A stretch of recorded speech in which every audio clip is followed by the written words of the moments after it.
Hold on. Can everybody else hear me? Yes, now we can.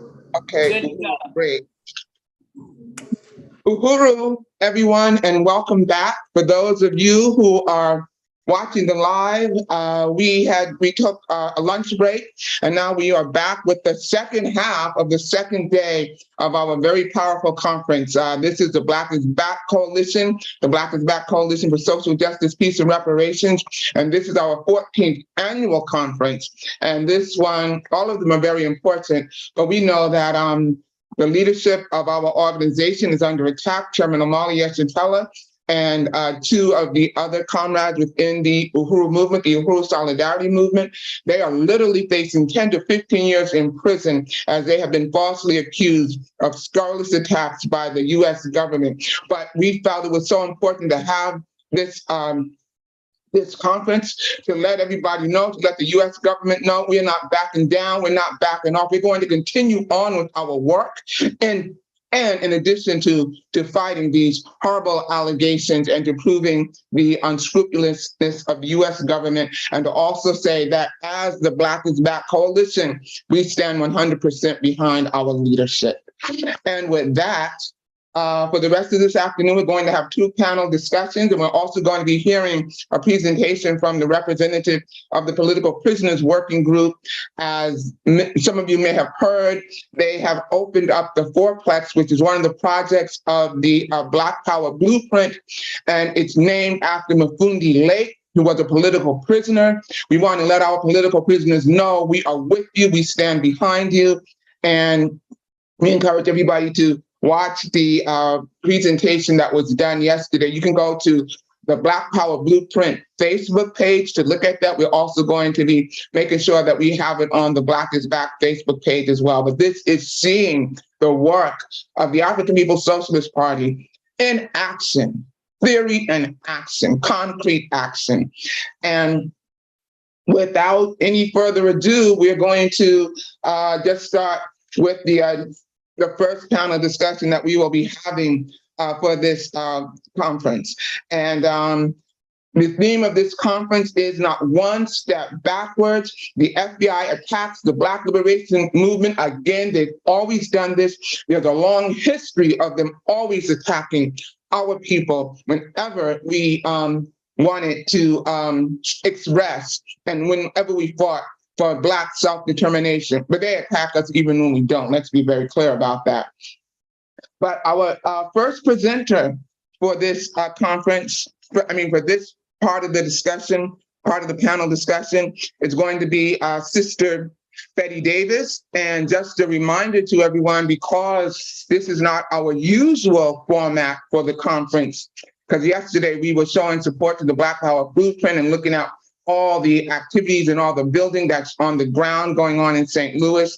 We only had one day to get into any kind of discussions pertaining to the work of the coalition. So for that reason, everyone's presentation will be 5 minutes, and we're going to ask everybody to please stick to the time limit. I'm going to help people do that, but we are just so appreciative to have everybody here, and we just want to show the work of this coalition. So our first presenter for this panel discussion is going to be Sister Betty Davis. She is the adjunct professor at Medgar Evers College and the co-founder of the New Abolitionist Movement, and a longtime activist for community control of education since the New York City school strike in 1967. And she's also the chair of the Black is Back Coalition's Education Working Group. And we are about Black community control over every aspect of our lives, including education. Sister Betty Davis, and thank you so much, Uhuru. Uhuru, Lisa, I appreciate when the 3 minutes are up, if you'll give me a bell or something. And Sure. I just want to start by commending the people in the African People's Socialist Party, and in particular, Comrade Ikenge and Comrade Chairman Omali Yeshitela. Again, as I've said in the past, grace under pressure. Never let them see you sweat. And that's exactly what he has done and what they have done from the moment that they were under attack. And I also want to put within the context, we apologize, but we've been so busy because when they touch one, they really do touch all. And they were sending a message. And it's important that wherever we are, that we stand our ground. And as Comrade Pinckney says, if you stand your ground and you fight back, you can win. One of the things I'd like to do is to give a report on what the New Abolitionist Movement has been doing. Our motto is join us, allow us to join you. And we were invited into a second grade class to speak on the movement of the 60s, the struggles and the Black Panther Party. One of the things we did in the spirit of Paulo Freire, where you must relate the realities of the struggle to the people's struggle, we explained to the second graders what bullying means and that sometimes the state becomes a bully. Within that context, we also had a victory. As you know, we are African People's Working Party as well. We are workers, we belong to a union, and the education retirees in New York City and across the country are facing a war where the ruling class is trying to take back our victories of the 60s with regard to our pensions and our health plans. And New York City has won an unequivocal battle against the ruling class and the unions. We won. So we want to say that the education group, working group, did take a part in that. Last but not least, as part of the education working group representing the Black is Back Coalition, we have joined with the Black Workers for Social Justice in their struggle to bring the issue of COINTELPRO before the Congress. And if any of you can assist us, we are encouraging our people to go into the public schools, especially the high schools and junior high schools, to explain how a bill is passed. And within that context, educate the people about COINTELPRO, the new bill that we are trying to continue to push through Congress. Finally, as members of the Spirit of Mandela, we have been very active in pushing forward what came out of the Spirit of Mandela's Human Rights Initiative to establish people's senates. And so we're hoping that you will join us in that. Last but not least, we want to give you an update on Brother Jihad. He wants to explain that his wife was prevented from coming back to the United States after being in South Africa. So he has been delayed in some of his commitments to the Black is Back Coalition, but he is, as ever, more dedicated to what we're talking about, which is the end of colonialism and the beginning of a workers' class struggle against fascism, racism, and oppression in America. I want to conclude by saying, when we talk about not one step back, recognize that the Supreme Court decision with regard to access to the instruments of education is social transformation. That is not one step back. That was always problematical. From the minute we got the right to have access to the universities, they started taking down our so-called Black studies programs. It illustrates that you cannot rely on the Blackness leadership class of the Black class that thinks they are part of the oppressor to liberate you. That is not what community control of education means, and we must recognize that.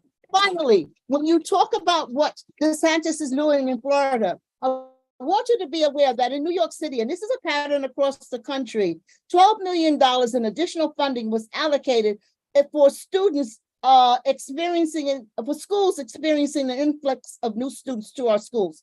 What this means is the people who are coming here as asylum seekers, they are entitled to learn about their history. They are entitled to learn about their culture at the same time that this country, through the Democratic Party, is allowing them to push us all the way back to total ignorance. I'm going to conclude with what Paulo Freire said.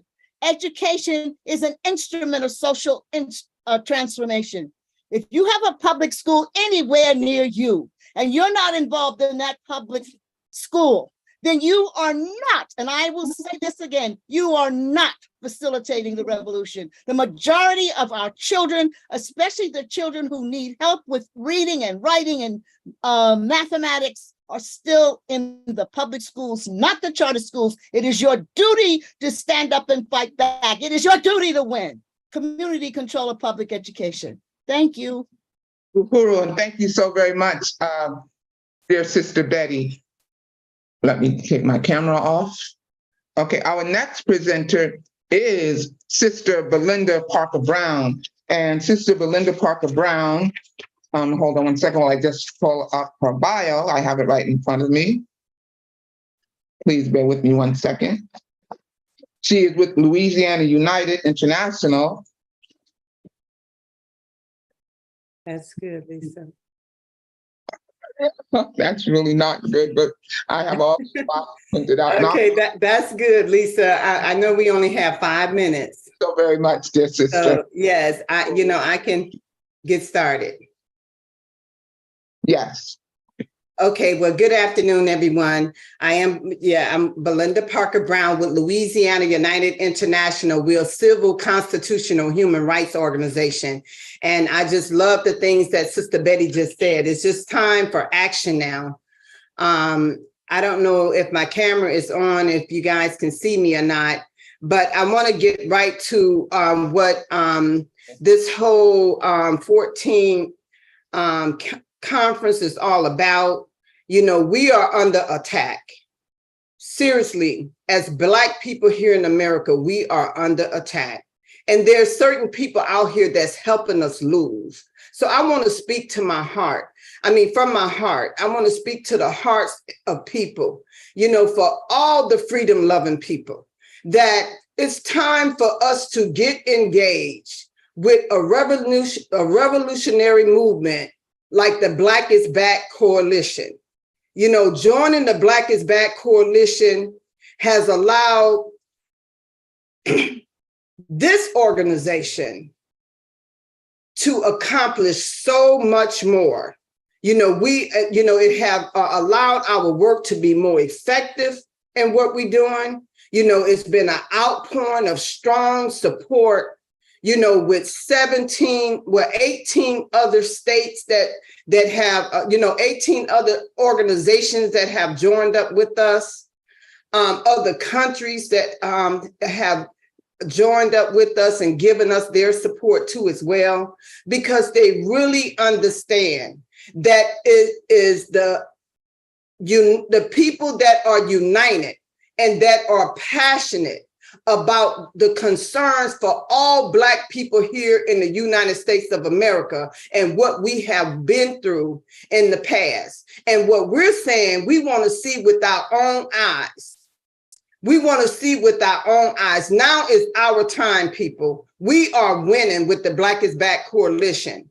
You know, so I want to say to you all, stop, please stop trying to do this all by yourself. You cannot do this type of revolutionary work all by yourself. It's proof. When we step out and start doing this type of work on behalf of any type of social justice, peace, and reparation for our people, we come up under attack. And that's what's happening right now to our leaders. I'm telling you, if you understand what I'm saying to you, this ain't something that just started. This is something that have been happening to us all of our lives. And it's time for it to stop. You know, you hear the chairman, you know, our fearless leader, you know, he's speaking truth. He have never changed his message. It's the same message. Dr. Martin Luther King, Malcolm X, you know, all of these civil rights, you know, people that have stepped out and had their voices speak on behalf of the oppression of Black people here in the United States of America. I want you to know, people, that people are dying right now as I speak in prisons. Here in Louisiana, the heat is horrific. It is, I'm telling you, people cannot bear the heat, and people are being cooked right now inside of these hellhole prisons and jails here in the state of Louisiana and probably across the whole entire country right now. And it's a trap. It's a trap to incarcerate people because prison is big money. We all know that. But it's another sophisticated form of slavery where we are still being colonized by such an injustice to our people. And to see what the Uhuru movement, the African Socialist Party movement, the hands off Uhuru, hands off the African Socialist Party. And I just want to say one more thing. If there's ever been a time for you to join up with a powerful organization to get the support that you need for social justice, peace, and reparation, the Black is Back Coalition, we are moving. We are doing this, people. We are doing it on a big, big, big scale. And it's time. We need you all to come on and get on board with us. And I want to say this, you know, what helped us lose is when we got people standing on the sidelines with their arms crossed, leaning up against the wall, waiting to see what's going to happen. We can't do that anymore.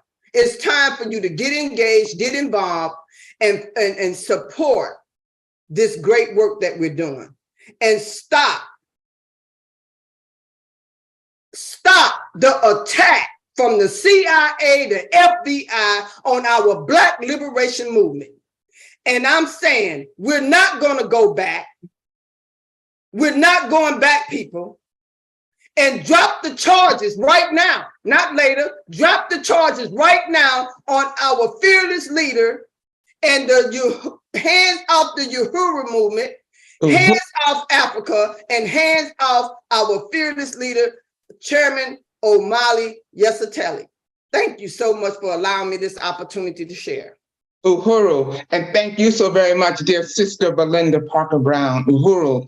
Next up, we will have the Reverend Edward Pinckney. He is the founder of the Black Autonomy Network community organization, BANCO. He is a political and social justice. He is a political, oh, hold on. Ooh. Okay. I'm sorry, hold on one second. Oh. He is oh my, I'm sorry, my computer is acting up a little bit, but now here we go. Reverend Edward Pinckney, he is the founder of the Black Autonomy Network community organization, BANCO. He is a political and social justice coalition worker in Benton Harbor, Michigan, US, which was founded to protest the June 16, 2003 death of a 28-year-old African-American Terrence Shern, while being pursued by Benton Township Police.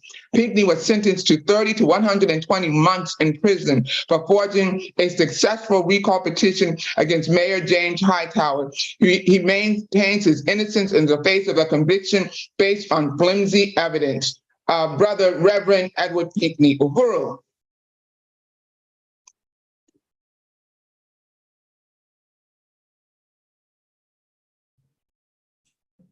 Uhuru, Comrade Vice Chair.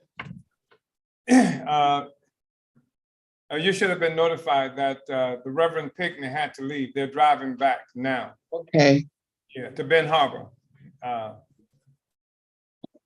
Okay, well, no problem. We'll just go with the next presenter, which is Dr. Maximella Odom. Let me pull up his bio. Please bear with me, everyone. Dr. Maximella Odom. Dr. Maximella Odom, he is the international president of the International People's Democratic Uhuru Movement. He also writes for the Burning Spear newspaper and co-hosts the Black Power Talks podcast for Black Power 96. Dr. Maximella is also a professor in Africana Studies who has published on a variety of issues pertaining to African liberation and revolutionary culture. He is also the acting chair of the Black Community Control of Police Working Group within the Black is Back Coalition. Uhuru, brother Dr. Maximella. Uhuru, I want to thank everybody. I want to salute everybody that's on the ground in St. Louis. I want to also salute everybody that's watching. I want to continue to remind everybody to go on and share alike when it comes to this very crucial webinar. And today's theme, not one step backwards. I want to salute Chairman Omali Yesateli, Chairman of the Black is Back Coalition, as well as all member organizations of the Black is Back Coalition. As many of y'all know, California, Southern California, where I'm at, is currently under a hurricane. Surely not as strong as some that have hit the southern region, but unprecedented and clearly representative of the crisis of colonialism that is taking place. That really underscores for me the importance of today's theme, not one step backwards.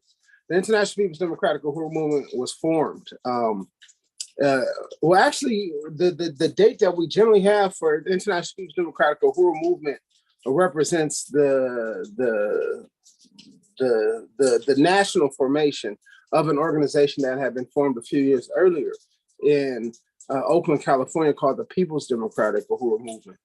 But the National People's Democratic Uhuru Movement was formed April 6, 1991 in Chicago, Illinois.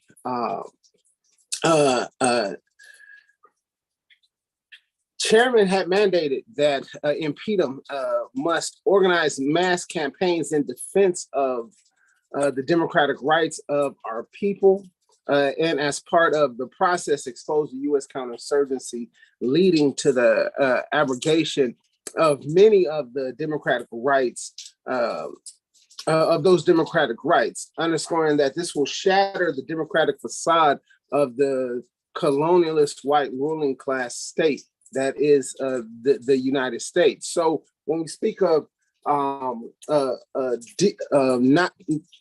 one step backwards, what we're also talking about is waging a counteroffensive. Waging a counteroffensive on so many fronts. We hear from Sister Betty Davis and underscoring the importance of Black community control of schools. We hear from of Sister Belinda Parker Brown and the question of incarceration. All these things are representative of the fact that we as African people are colonized and we do not have freedom. But the one thing that I would like to say is that one campaign that you all heard about, Impedum takes up and leads on is Black community control of the police. Over the last year, we held two important webinars. One webinar on the death of the killing of Tyree Nichols. The killing of Tyree Nichols in Memphis, Tennessee, which really allowed for us to explain the role of neocolonialism. And then there was Nahel M. Nahel M, the African brother from Algeria, killed in France recently. One thing that Secretary General Louise Kinshasa had said, and Amali taught me Sunday study, is that when you look at the relationship between the people from Algeria and the French government, it's very, there's this relationship in which the French government and the people from Algeria know that they defeated the French in battle. So the French have to live with a population domestically colonized that also beat them in battle, that handed them their Vietnam. One thing I will say is the reason why we must defend the African People's Socialist Party, defend the Uhuru 3, demand that they drop all the charges, but also the reason why we know that these attacks were waged is because it's the Uhuru movement as well that have time after time again handed the United States its own Vietnam. We know that the Uhuru movement and the African People's Socialist Party was created to complete, to revive and complete the Black Power movement, also known as the African Revolution of the 1960s, and that is what it is. That is what it is doing. Its leadership manifests in all of the work that we see revealing to us right now. So I just want to really underscore that in saying that when we speak of not one step backwards, we speak of deepening the counter-offensive that we're waging. And just let you all know that you all can go to impedum2023.eventbrite.com or to the impedum.org and register for Impedum's upcoming convention, less than a month away, of which the title is Deepening the Counteroffensive, Completing the Black Power Movement. This time we will win. Uhuru. Uhuru. Thank you so very much, Brother Dr. Maximella. Our next presentation is going to be by Brother Ralph Pointer. Oh, just trying to turn my video on a moment. But anyway, I'm just going to continue on. It's not turning on. But anyway, our next presentation is going to be by our brother, Ralph Pointer, who is the chair of the Black is Back Coalition's Political Prisoners Working Group. And he will have, we will give him 10 minutes because part of this conference was also about shining a light on the plight of the political prisoners. And yesterday, with the dedication and the opening of the Mafundi Lake fourplex, which is a fourplex welcoming people who have been on behind the wall, you know, welcoming them back into the community, we felt it was very fitting to have a special presentation by the Political Prisoners Working Group. And therefore, Brother Ralph, you will have 10 minutes to complete this. Uhuru.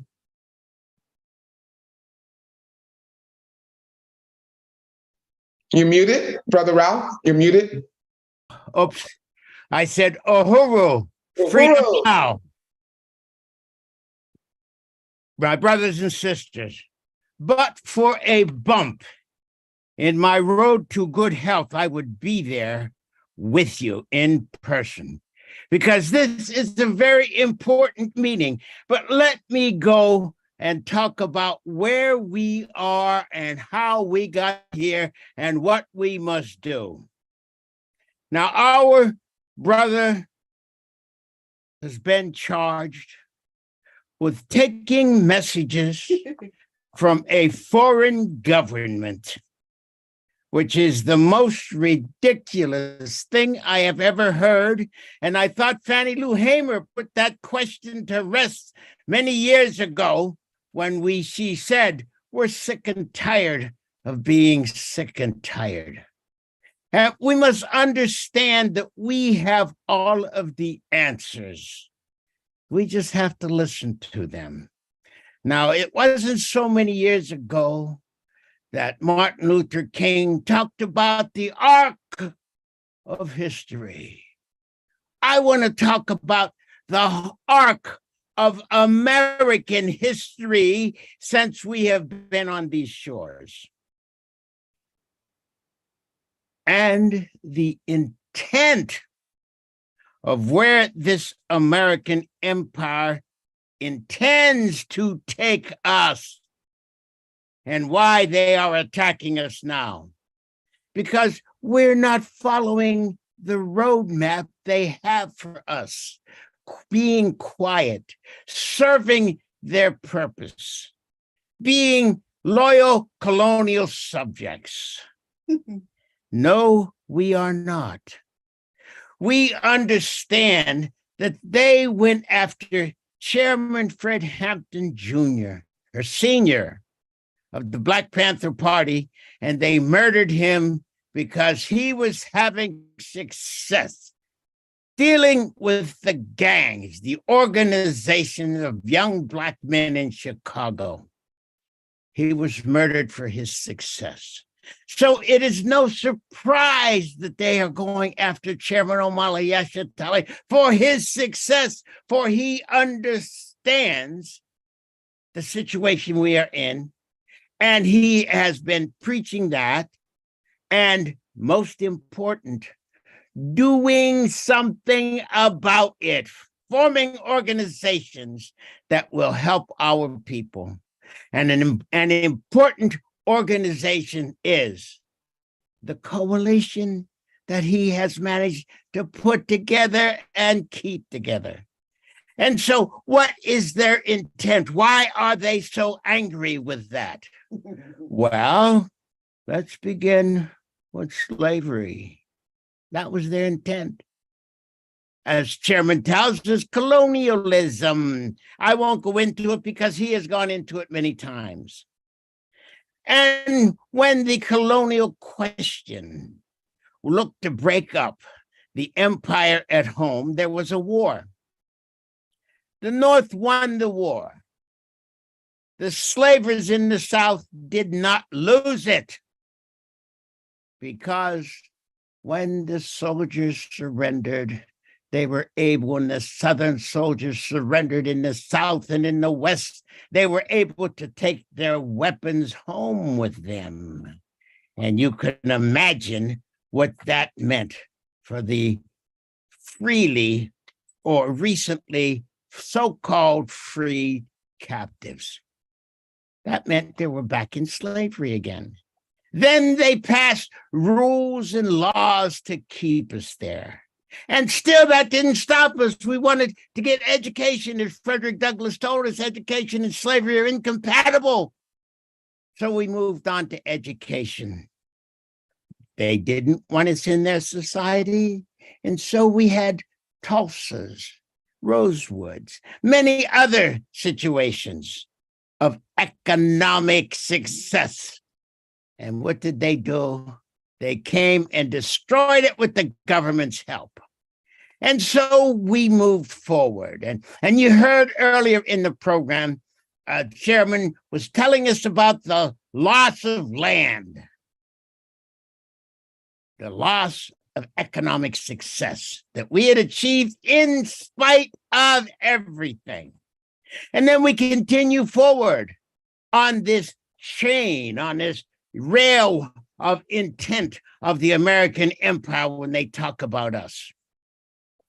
We had the housing debacle where we lost more economic power.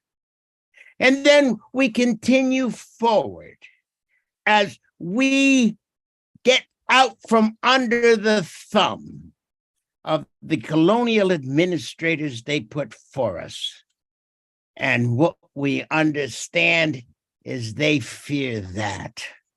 They fear that above all. Now, we know what we have to do.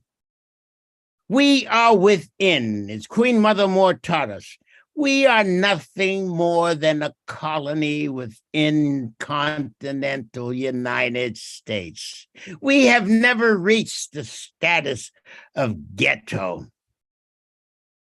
That is to control the economy within our reservation.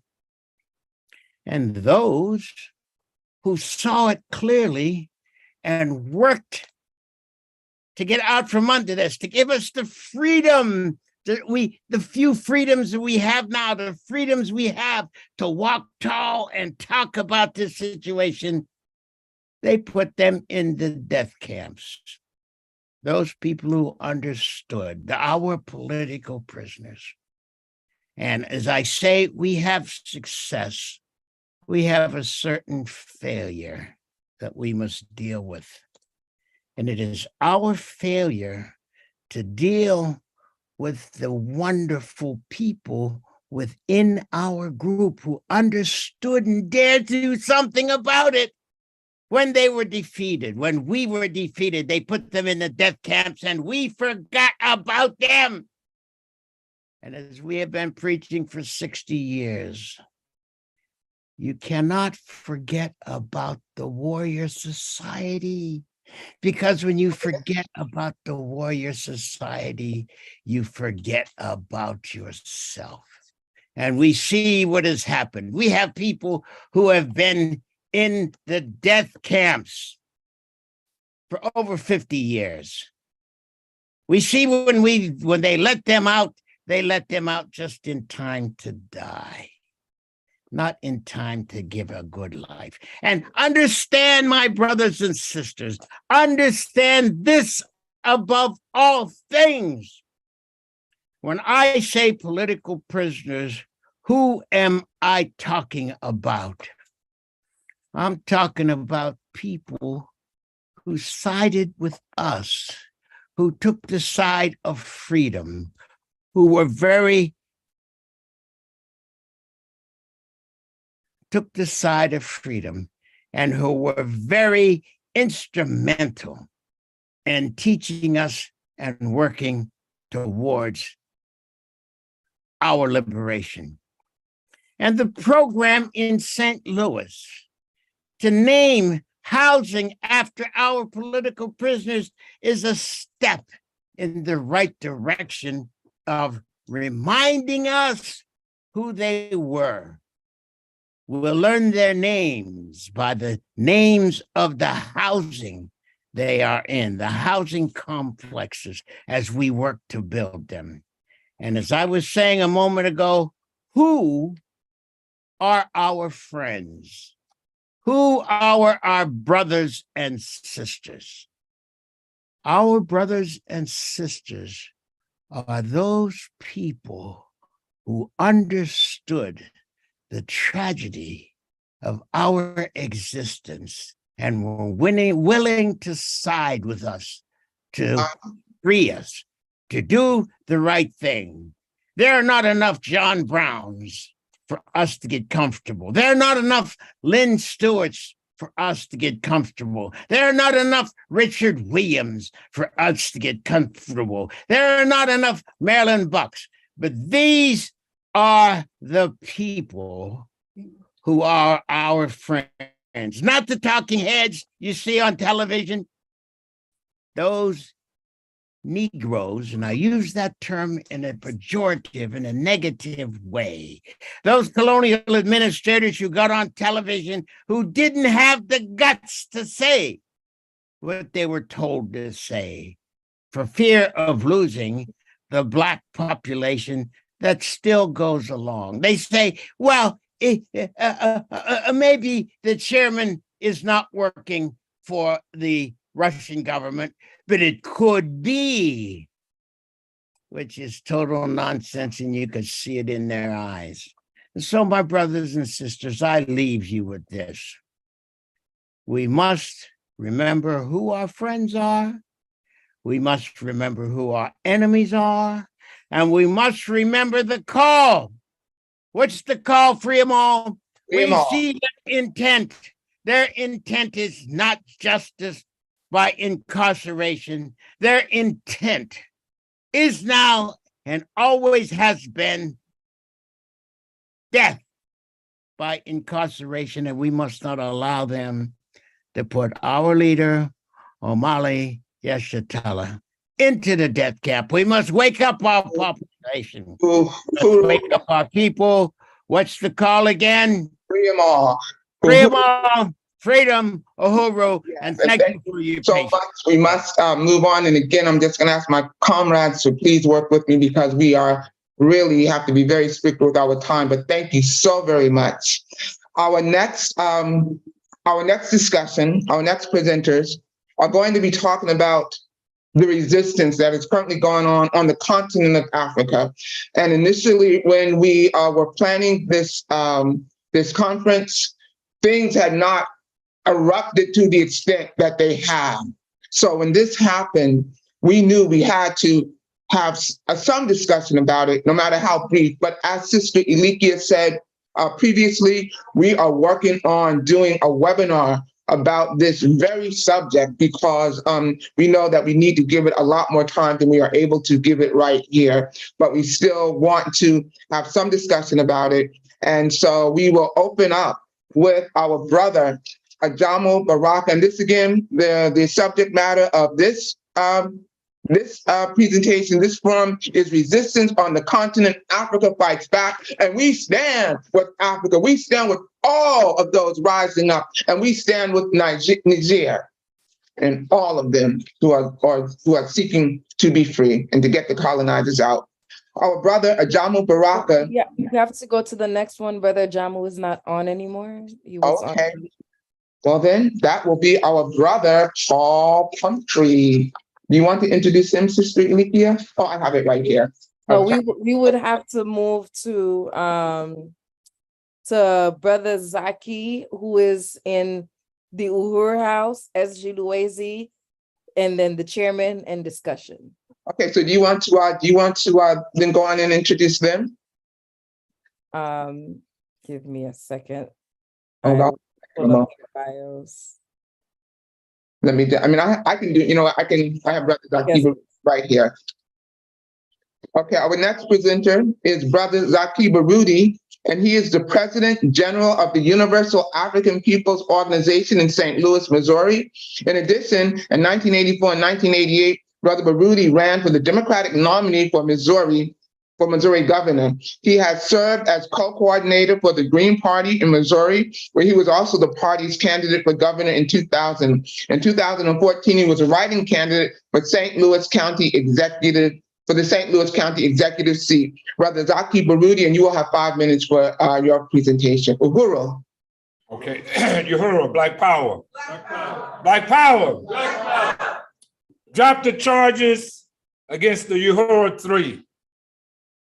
Drop the charges. Okay, then let me just open up first and foremost in terms of the resistance in Africa. My brief remarks, first of all, I just want to salute some of the heroes as our organization see it of the African revolutionaries.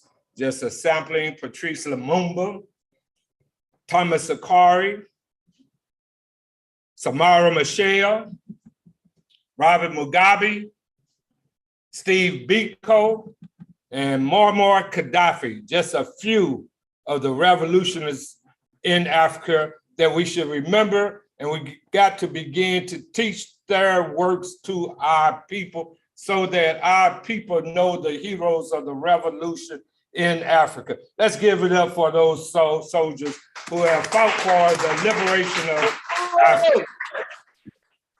Let me also just say that I just want to salute Brother Ralph for his analysis. It just touched me real tough. So, Brother Ralph, your analysis of the death camps are right on. Those death camps are endemic in Africa.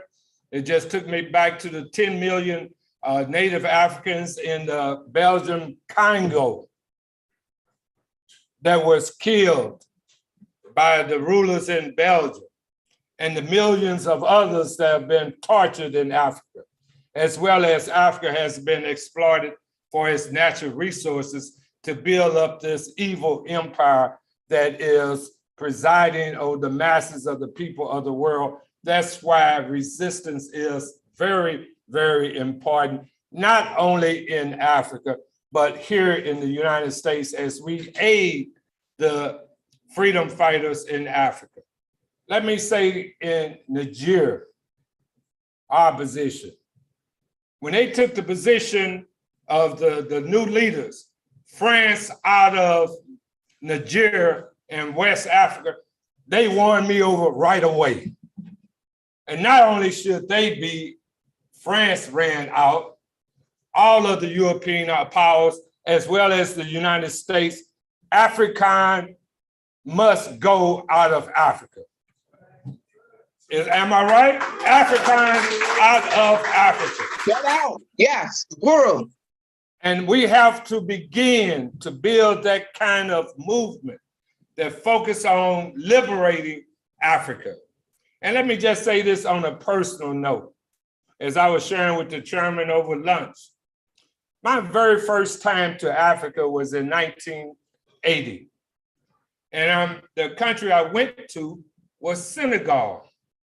But just being on the streets of Senegal, firsthand, I saw the kind of oppression that said, this is out of whack, this is abnormal, what I'm seeing and feeling here with the French presence.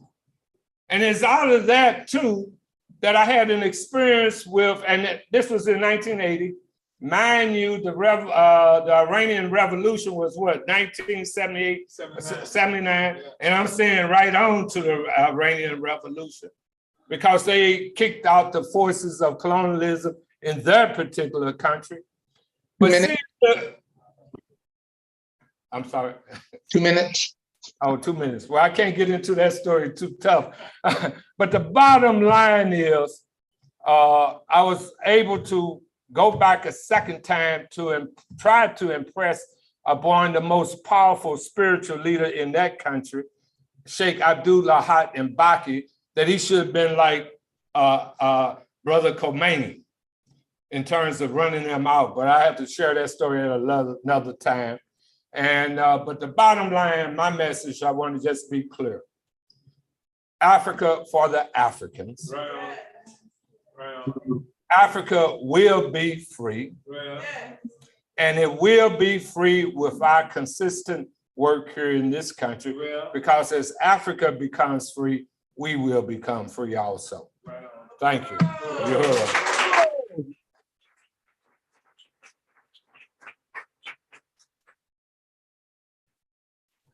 Sister Elikia, Uhuru. Yes, so next will be SG Luwezi. And then followed by Chairman Omali Ishatella. After that, I want to move Brother Cam Howard, and then we can go into discussion, Q&A. So SG Luwezi, Sister Lisa, do you have his bio or do you need me to? if you have his bio, you could read it. Thank you so very much. Okay.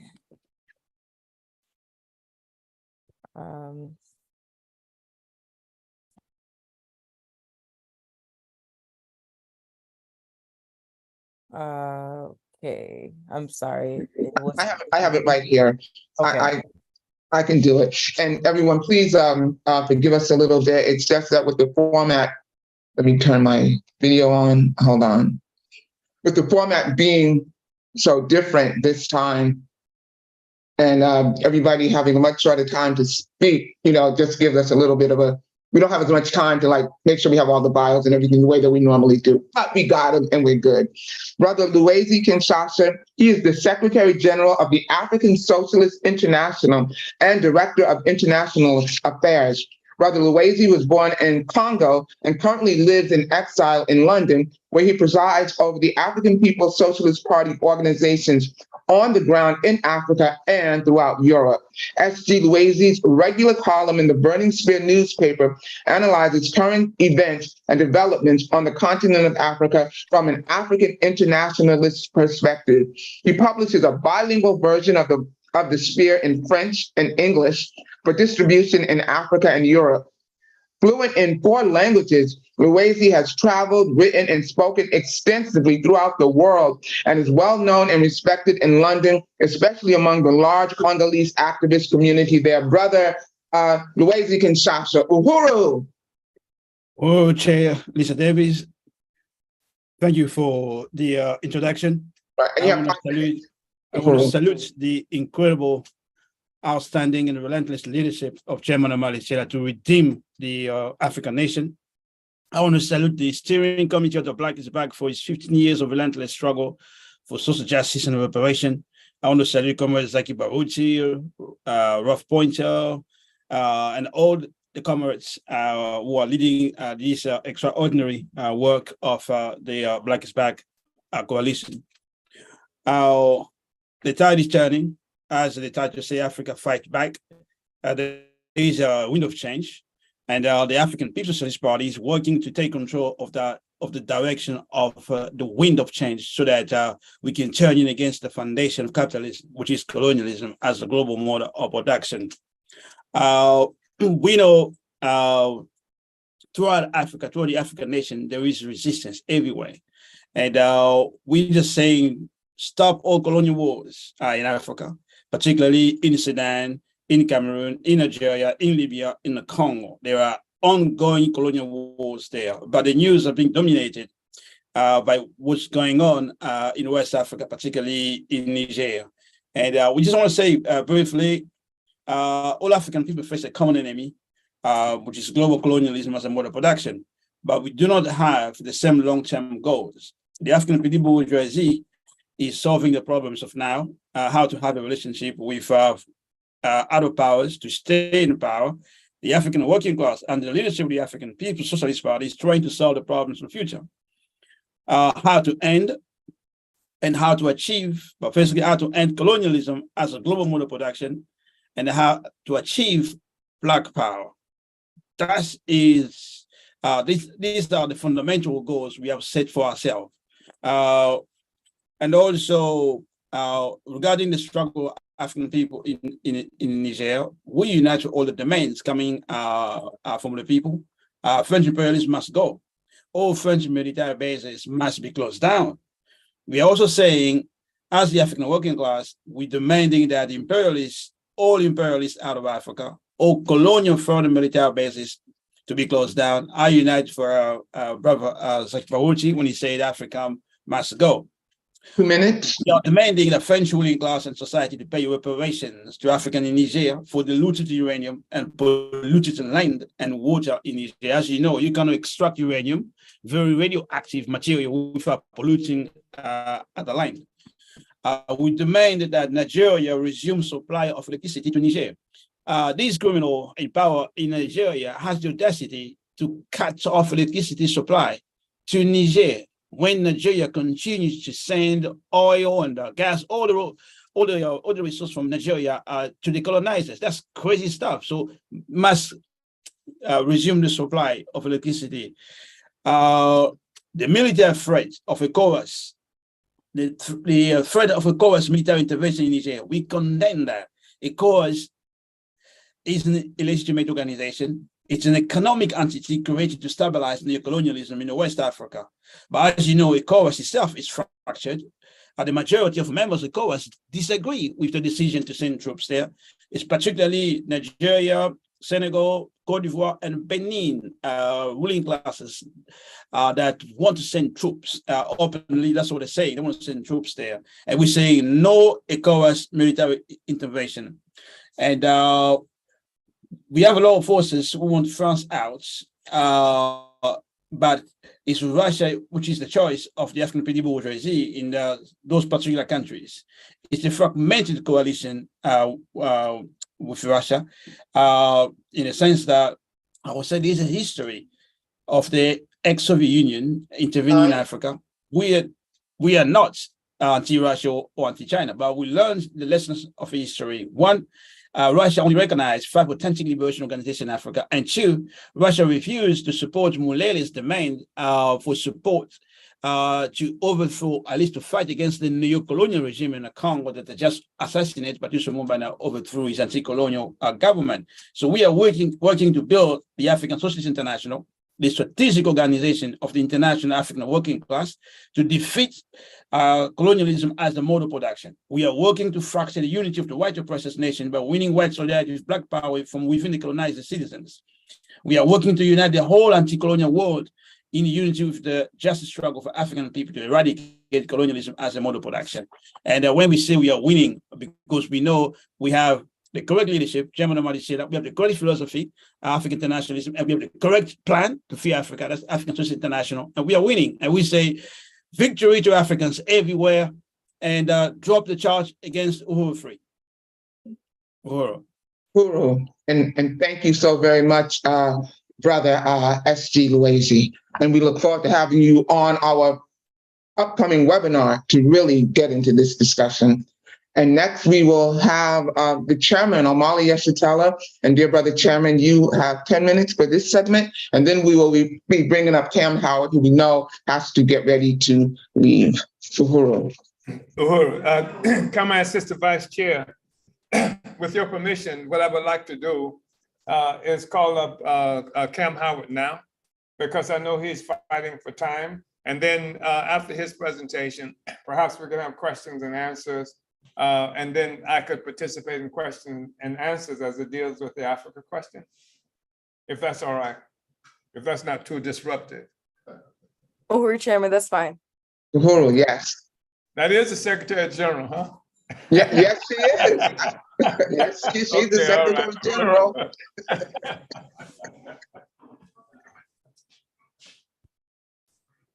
Oh. Brother Cam, hold on one second. I'm just sitting here listening. I got that I was supposed to be moderating and reading things. Brother Cam Howard, he is an MBA. Brother Cam Howard, MBA, is a national and internationally reparations activist. He's former national co-chair of INCOBRA. While at INCOBRA 2006 through 2022, he assisted in forming the vision and developed, led, and implemented many actions in the reparations movement. In addition, Cam is a commissioner of the National African American Reparations Commission, where he led in revising the federal legislation, HR 40. He sits on the boards of First Repair, founded by Robin Rue Simmons of Evanston, Illinois, and Global Black, which was started by Amara Enya. Additionally, he sits on the advisory council of the African American Redress Network. Brother Cam Howard, Uhuru, and Reparations now. Uhuru Chairman, Uhuru Vice Chairman, Sister Lisa Davis. It's a pleasure to be here again at the 14th Annual Black is Back Conference. I initially gave part of what I'm going to give here today on a national tour that I've been on, Reparations United national tour. That's the name of my organization. After I left from Cobra, started this organization to try to bring unity within the reparations movement.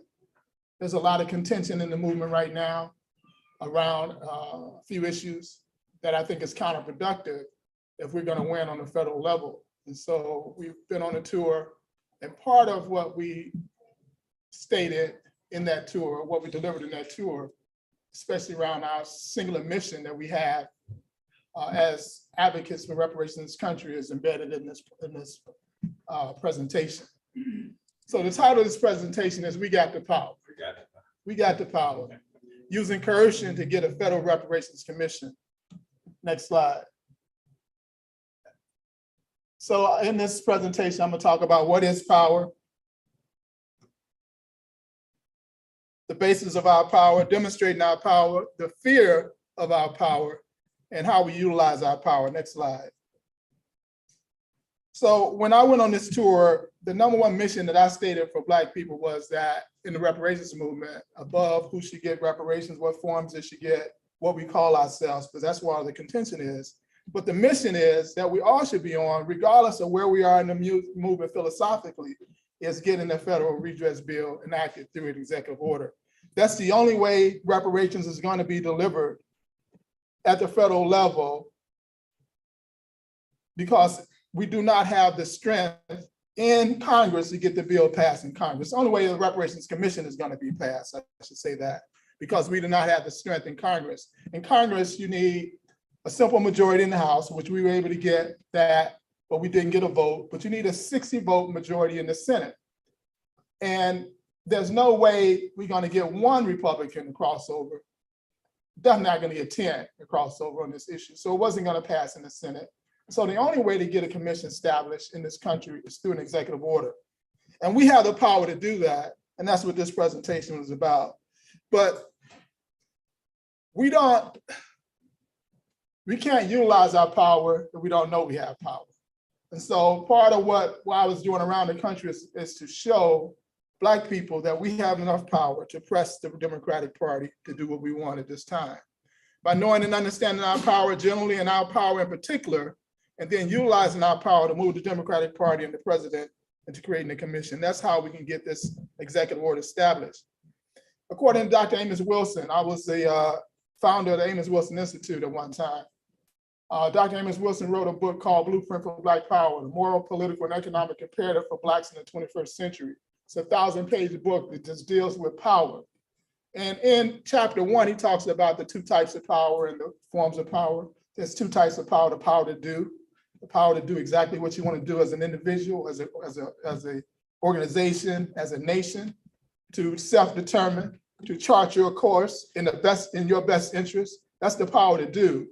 We know that we've been fighting for self-determination in this country, so we do not exist as a people in this country with the power to do, generally. Then the second form of power is the power over others, to get others to do what you want them to do, even if it's in their best, whether it's in their best interest or not. And we know that with the structure of the Black leadership in this country, that the United States government, with these neo-colonial puppets, have power over us, right? And so those are the two forms of power: the power to do and the power over others. And so we're saying we have the power over the Democratic Party, but we don't know we have the power. No one's telling us we have this power. And so that's what this presentation is about. Next slide. So there are 4 forms of power. There's force, according to Dr. Amos Wilson. There's force, there's coercion, there's influence, and there's manipulation. So force is just that. It's utilizing your might to make someone to do what you want to do, utilizing your economic, political, social structures that you have to do what you want to do, or to get others to do what you want them to do. There's coercion, that's the instrumental use of force or the threatened use of force. There's influence, in order to influence someone, they have to believe that you have their best interest in heart. Like we can easily influence our children because our children believe that our parents have our best interest at heart. But on a political level, the only way you can influence is that they believe that you either are the experts, you're a specialist, or that you actually have their best interest at heart. And so that's the type of power that we've been trying to utilize in this country. The political leaders are trying to use influence when we say that we can actually curse or even force this government to do what we want to do. But our leadership only sees influence as a form of power that they can utilize. And in order, again, for white power structure to believe or to be influenced, they had to believe that we're working on their behalf. Yeah. That's the only way we can influence them. And they actually do work on behalf of the colonizers. And that's how they've been able to get a few of the advances that we've gotten from them. And then there's manipulation, concealed efforts to achieve certain acts. The next slide. What is the, I've been talking about we have power in this country that we don't know we have as Black people over the Democratic Party. So what is the basis of this power? This was an article that was produced right after the Biden election saying Blacks are a significant block of the Democratic Party. Black voters are key to Democratic success. Without the large majorities of Black voters, Biden won. He couldn't have been competitive nationally or in key electoral college states. Black voters remain the core pillar of the Democratic coalition. That was right after the election. And I'm going to go on and show you that there's even more of an understanding of this basis of power by white America, both Republicans and Democrats, than even this statement suggests. But that next chart, that chart that's below that, you see red and orange. That red and orange on both lines represents white voters. The top line is Democratic voters. The bottom line is Republican voters or Biden voters, Trump voters. The red represents whites with less than high school, with high school diploma or less. The orange represents whites with the college, with some college. If you see the Democratic voters, it's almost split up half and half between educated and non-educated whites. If you look at the Republican voters, it's 70% of the Republican base do not have a high school education or less. These are the whites that Trump has in his pocket and he's going to keep in his pocket. But if you look at the red and orange, you'll see that 85% of the Republican base is white. 61% of the Democratic base is white. And when you go to the blue on the top line, that's the Black base of voters. 20% of the Democratic Party is Black. And if you look at all other voters of color, it only adds up to 18%. So we are bigger as a block of voters to the Democratic Party than all others combined, yet you'll get a DREAM Act for the Hispanics, and you get an instant hate crime for the Asians. But if you take their votes collectively, they don't add up to the base of the amount of votes that we have in the Democratic Party. This is the basis of our power. The necessity, and I'm gonna talk about the necessity of the Democratic Party to depend on the Black vote in order for them to contend against the other half of the ruling of this white power structure for the ruling of the government structure. Next slide. We demonstrated our power since 1952. The majority of whites have voted Republican in every presidential election since 1952, with the exception of Lyndon Baines Johnson, because he was a Southern, they thought he was a Dixiecrat, but he was from the South, and he won 76% of the white vote. Every other vote for a president from 1952 to today, the Republicans have won the majority. So there would have only been one Democratic president in that whole time if this was only a contest between Blacks and whites. I mean, between white men and later white women. Republicans would win every election cycle. It was only because of the Black vote that you have a president called Kennedy. The Black vote was the deciding measure. The Republicans won 51%, 50+% of the white vote, and the Democrats won 49+% of the white vote. If Blacks were not there, there wouldn't have been a Kennedy. Because we were there, we made the difference. The same way with Carter, the same way with Clinton, and the same way with Obama twice and with Biden. Next slide. This particular chart shows the actual numbers. From 1960 to 1976, you had only a very small percentage, actually to 1998, you only had a very small percentage of Hispanic voters, 1%, 2%, 3%, 3%. It wasn't until the 90s when you begin to get any significant Hispanic vote.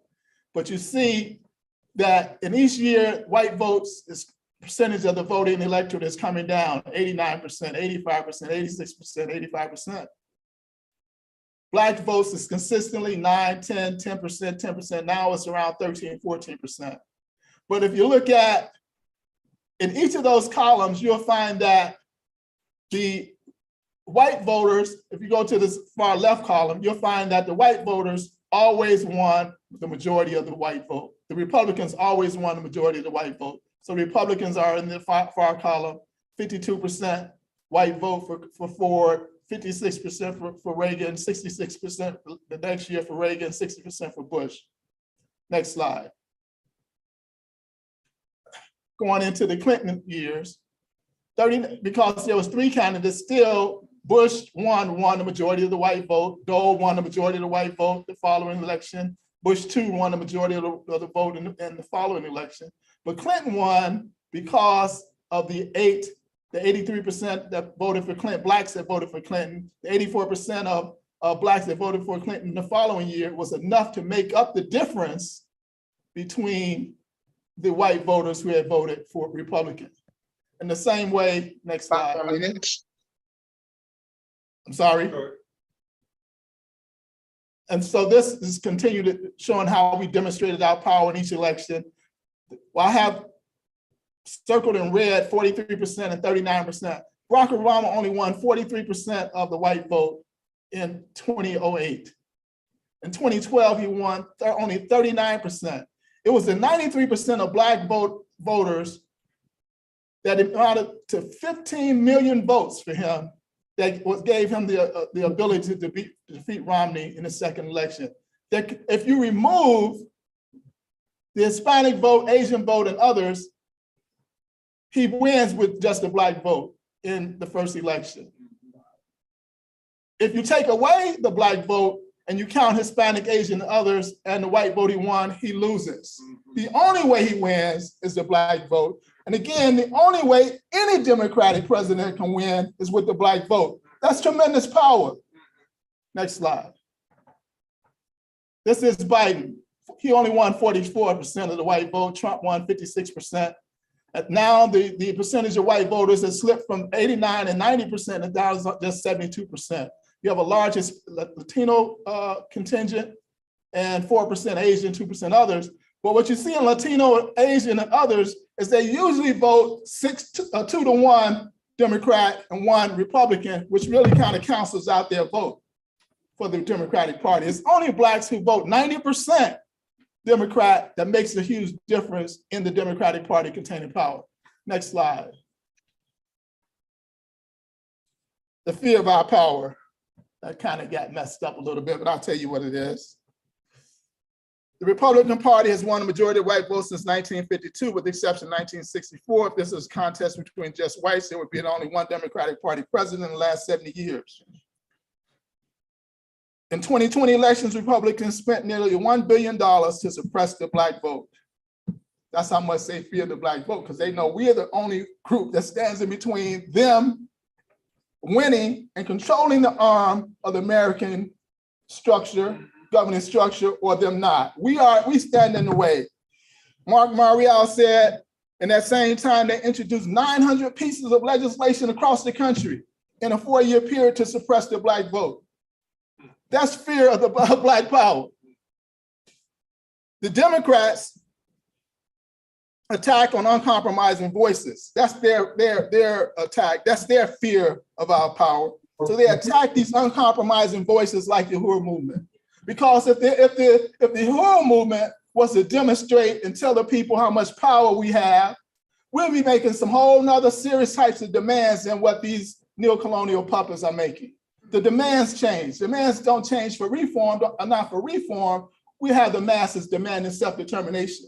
We have the masses demanding an end to all neocolonial rule. We have the masses demanding sovereignty. Yeah. And we have the masses demanding socialist principles. Yeah. We have the masses demanding free to Uhuru 3, right? And we have, most of all, we have the masses demanding that the AFRICOM gets out of Africa. Yeah. Yeah. So that's why Democrats don't want these type of voices to know about this power that we have, because we will be leading the people in a whole different manner. Next slide. You can't use power if you don't know you have power. All of our organizations must create a mass education project around this information, that we possess power as a significant voting bloc in the Democratic Party, and that the Democratic Party is reliant on the Black vote in order for them to lead in this game of global power politics. Next slide. They can't play the game without us.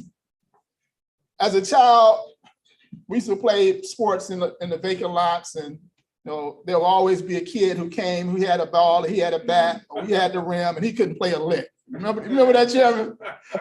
Couldn't play a lick, but he had the ball. Yeah. And he had to be chosen, because if he didn't, when we didn't choose him, he was going to take his ball and leave, right? It's the same way with the Democratic Party right now. They cannot play the politics without Black folk. It's just that simple. It's just that simple. We are the central power piece in that puzzle.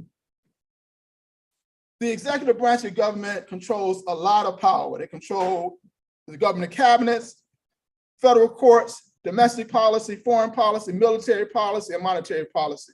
They control the presidency, of course, heads of all major departments and agencies in the federal government: Department of Education, Department of War, Department of Health, Department of Housing. All these departments are controlled, all these agencies are controlled when we give that party the presidency. The entire governing structure of this country is governed by the party that's in control of the presidency, the executive branch of government. We are the people who put that system in place for Democrats. That is tremendous power that we've been able to develop over the years. So we're a central piece in determining that power. The next slide.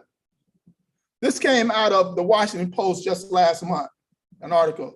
Democrats are worried about a potential drop next year in the turnout among Black voters, the party's most loyal constituency, who played a consequential role in delivering the White House to President Biden in 2020 and will be crucial in his bid for re-election. Now, this is the Washington Post. They have been hiding this from Black people for a long time, but now they can't, because it's in their interest, and some of their interests, that a Democratic cabinet be put, a Democratic president be put in executive office as well. So now they're beginning to talk about it. And these are just some of the people they quoted, that the Biden administration says his team has received the messages and are taking actions. Next slide. They're going to focus on Black men, especially young Black men. And these are more voter advocates who are saying the same thing about having the Democratic Party having to convince Black voters. They all worried. The next slide. This is an article from the Time magazine in April this year. Black voters, it was entitled, "Black Voters Gave Biden the White House. They may determine whether he stays there." Again, recognizing the power we have. If he wins again next year, Biden's final act in public life could be the surest flex of Black political power in decades. So they're also quoting this huge block of voters that we have in the context of power. Put plainly, you can't win the nomination of the White House as a Democrat without the Black vote. They're saying you can't even win the nomination in the party without the Black vote, let alone win the actual contest. National contest. Next slide. So how do we utilize our power? First, we have to know our power, understand our power, and thirdly, declare our power. A coercer may succeed even without possessing the capability or intention to use force, so long as the power subject believes he has both. They know we have power. They know we have the power to force the outcome of the election. So we don't have to convince them on that. They actually know it. They're actually saying it in their major institutions. in the major news publications. They're saying we have the power. Now we have to convince them that we're going to utilize it in our best interest. That's coercion. That's the power we have. And that's what we must be doing as organizers. We must radically inform the Democratic Party that we have this power and we would like to continue to exercise this power within the party. If radically inform the Democratic Party that we will only accept a federal redress effort in exchange for utilizing our voting power on behalf of the party, indicating that our actions to move in a contrary position if our efforts to the party is not reciprocated. And so we have to be able to make a cogent and believable threat to this government that if they don't move forward with our singular demand at this time, which is an executive order, that we will persuade our people to act in opposite to the way that they want us to act, which is to vote Biden back in office. Next slide. No more symbolism. We want structural changes. This is our demand, reparations, which would have structural changes in the criminal justice system, the healthcare system. It will create jobs, economic development, and wealth in our communities. It will revamp the educational process. Talk briefly about education. In Chicago, less than 10% of Black children who graduate from high school graduate at grade level, can read at 12th grade or do math at 12th grade. Less than 10%. That's a 90+% failure rate to educate our children. And yet they're congratulating themselves about how well of an educational system it is. 90%, Chairman, cannot read at 12th grade when they graduate. But that's part of colonialism. They must congratulate themselves because they're doing the job of colonialism. So they write books at the University of Chicago congratulating themselves about how well they're educating children in the Chicago public school system. I'm just going to conclude. Next slide. We got the power. We must know we have this power. We must understand it on a deeper level, on a level that says there's such a huge dependence on the Democratic Party to have our vote and all of the power that they possess when they control the White House. It comes through us. And the only way we're going to allow them to exercise that power is that we get what we want. No more, we don't have to go into these elections looking for something after the elections. We can go in this election demanding something right now, and that's what we had to do. And we say we have the right to enforce we have the power to enforce our right to be repaired. Reparations now. Thank you. Uhuru, thank you so much to our brother Kim Howard. Now we're going to have a Q&A. We have 5. I'm sorry. How much do you have for Q&A? We have, hold on a moment. I lost my place a minute, I'm sorry. We have 5 minutes for Q&A. No, with it combined, it would have to be, I'm sorry, I'm trying to match to where we need the time to be. It would have to be 15 minutes at the most. Oh, okay. Right. If I may. I'm sorry, I just want to explain to our comrades just in terms of the way this format was. Our brother Cam Howard was allotted 20 minutes for this presentation because it was getting into the information about the Black vote and how we needed to utilize it, especially since we know we're coming up on an election season. Uhuru. Yes, comrades. Yeah, we're in an election season. Yes. And the 2024 election campaign, the campaign for presidency at least has already begun. And it's really important to understand that. And that's why I wanted Comrade Cam to be here to talk about this, to help us to really deepen our understanding. The Democratic Party, the majority of African people who participate in political life do not do it in the Universal African People's Organization, African People's Socialist Party, Uhuru Movement, or any other organizations that from our movement. They're in the Democratic Party. That's where the majority of Africans who are in political life at this moment. And one of the reasons they're in the Democratic Party is because they have not concluded yet an alternative. But you can see more and more Africans, just on the stuff that Cam was talking about, are really questioning that relationship to the Democratic Party. That's happening all across the board. So I think it's really important for us to understand that. It's also important to understand that I think it was it July 7th or July 18th, that our coalition participated in a conference that pulled together for our November 4th mobilization, the march on the White House, the Black People's March on the White House, which is going to be extraordinary, much different from anything we've done in the past. There's something like 39 different organizations, if I'm not mistaken, that signed on to uniting in an anti-colonial free speech mobilization. So we are doing that. They are co-sponsoring the march on November 4th. And the agenda is around and the attacks that's being made on Africans and colonized people everywhere, African people. And so we also come forth with a platform.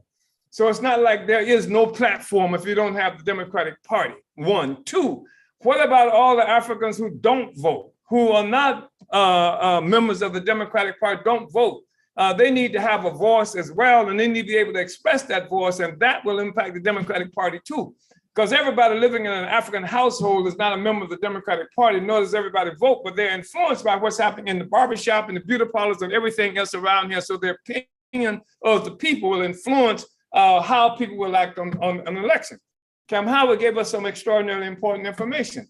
It's not that we have to have a situation where we bring everybody away from the Democratic Party. It's the margin. It's the margin that makes the difference. There are enough Africans, if a handful of Africans across the board don't go to vote, or don't vote for Biden, or are not excited about it. And just if it rains, they ain't going. If they got a headache, they ain't going. If it's lunchtime and they can't find enough, they ain't going to vote. That's the problem. They need enthusiastic support. They got, like if Obama was running, et cetera, they have to make up the margin. Obama did not win the majority of the white vote, but it was Africans who took him over, what, 96% was it that voted for Obama?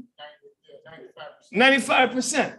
That margin of difference is what made it possible for these Democrats to get elected.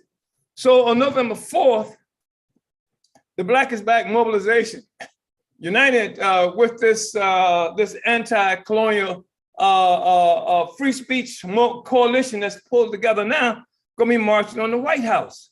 And there's gonna be a program that we'll have. We will have been talking about it over and over again, like we will at this meeting. Reparations, Biden can do that. We don't have to wait for the Democratic Party locally to do it.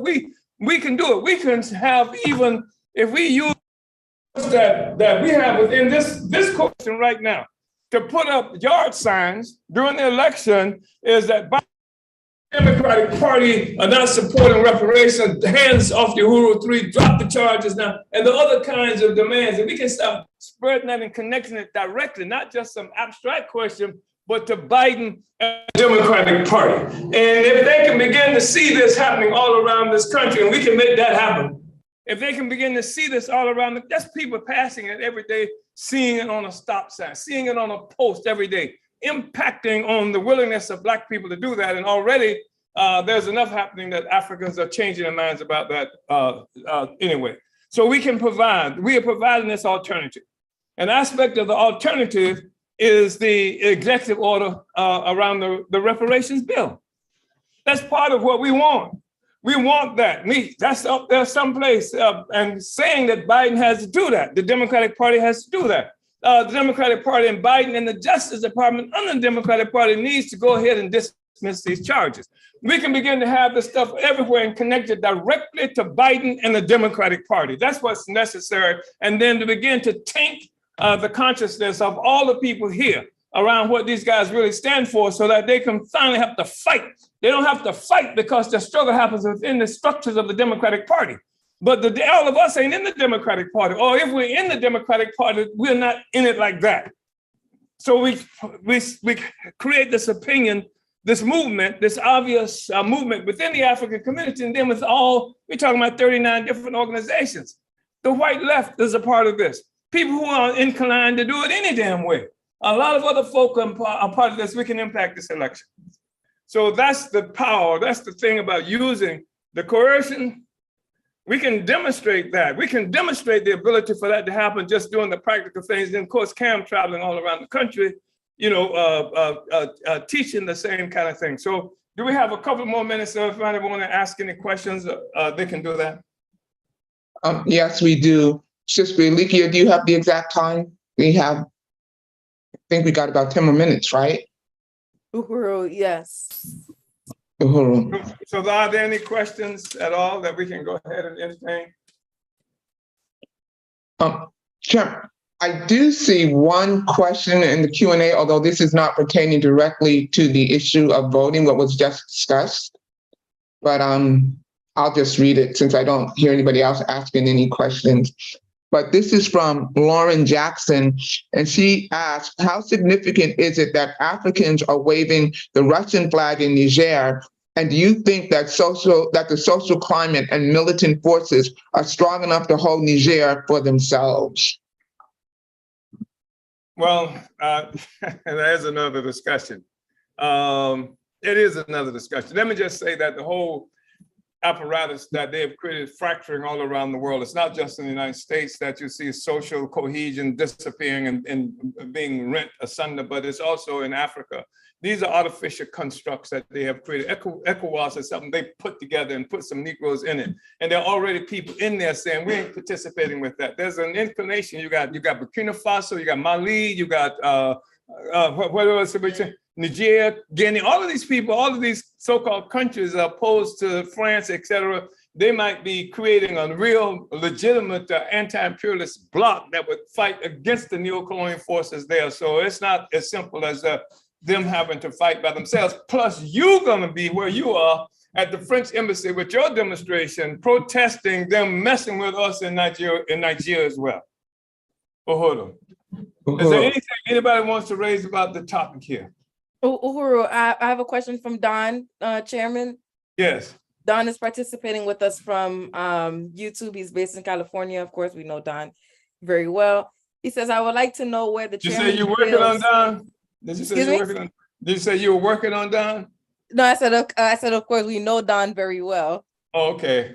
All right, go ahead. Yeah, I just thought you were organizing Don. That was all right. If you were. No, Don is being organized for sure. Okay, all right. He's in Go ahead. What is Don? Yeah. What is it says, I would like to know where the chairman feels that Dr. Cornel West is positioned, given the colonial state's admittance of the importance of the, quote, Black vote. I'm glad you mentioned that because I've read articles that saying that the Democrats are terrified by West jumping in. By the way, Cornel West endorsed our campaign. He's talking to people who talk, part of us, and so Cornel West endorsed the campaign. He's got to do a little more than that, but he endorsed the campaign. And the Democratic Party, I've read articles saying the Democratic Party, they have some real issues and concerns because Cornel can take enough votes, they think, that can make the difference in a victory for Biden or not.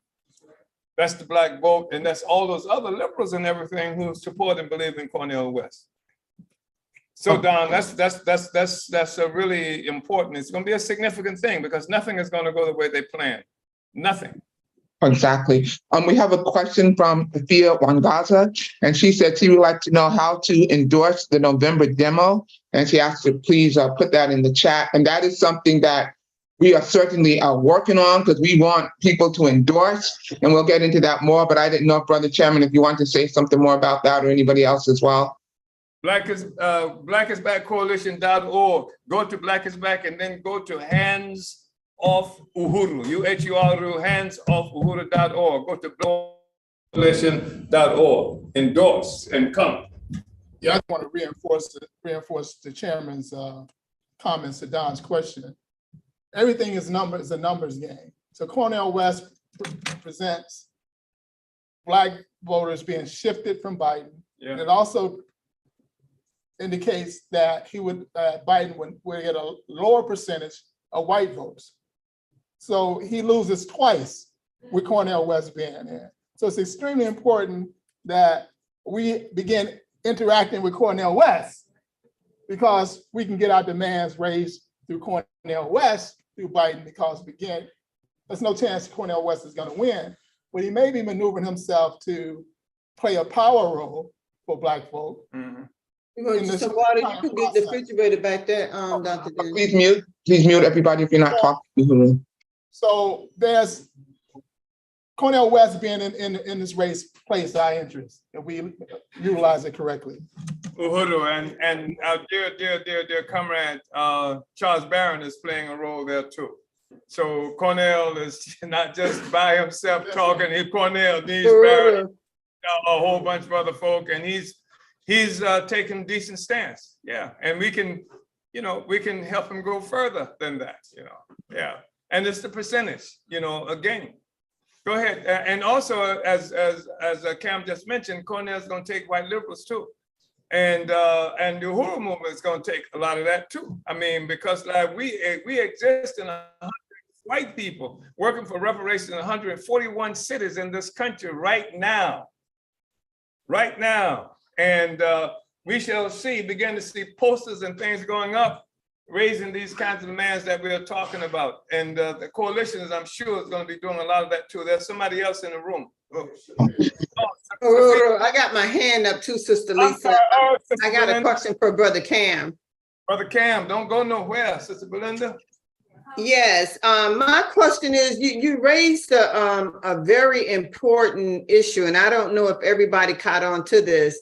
You're saying that the importance of the Black is Back coalition, the Uhuru movement, is that we would be able to choose our own candidates because our Black vote is so powerful to put in office who we want. Can you elaborate on that? No, I was saying that the fear of the Democratic Party of having the Black is Back coalition, or the party in front of the masses declaring our political power, would be that the demands coming from the Uhuru movement and the party would be much different from the demands coming from these reform Black politicians. And so they fear that type of infection into the minds of the masses. So they attack these radical voices within the Black movement. And so I think that's kind of what's at the bottom of this attack on the Uhuru movement. So that's really what I was stating. Wow, that's very powerful. I want the people to really hear what you're saying, because here in Louisiana, this is a very significant election year for us. And when we put Black candidates out there that are the people's choice, they get harassed, they get threatened, they get challenged. Right now, one of our candidates are being challenged and just was served a subpoena to get him off of the ballot, with just some bogus excuses and reasons, because they don't want to be challenged by the people's choice. So I really want people to hear, and here in the state of Louisiana, the Black vote is very powerful. We can put anyone in office that we want, but what we have had is a whole bunch of handpicked,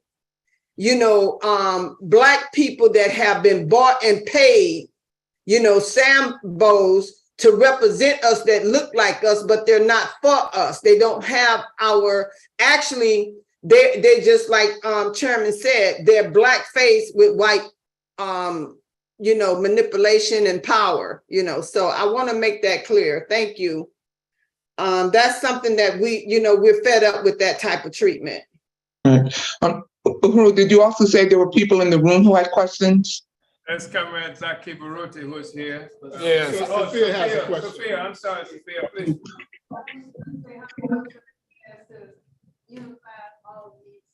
All of our groups to work on. We can't hear. Can we repeat what Sister Sophia has said? So how do we unify all of our groups to work on making this a significant part of, a unified force Now, to enlighten our public, our masses. Thank you. Can we respond to Sophia? Yeah. And going around the country with this unity message, I've been saying we don't have to unify and work together on any of this. We all have to be saying the same message, right? So all of our organizations need to be teaching about the power that Black folks have. We don't have to come together to do that. We can do that independently. But if we're all doing it, the message gets out to the people begin to understand the power that we possess, and then we direct them. We can come together as far as what particular message you want to direct them around, utilizing this power. I'm saying that message is for Reparations Commission. We may want to say collectively, some organizations say we want, as the chairman said, we want the money that went to Ukraine to come to right now for reparations in our community.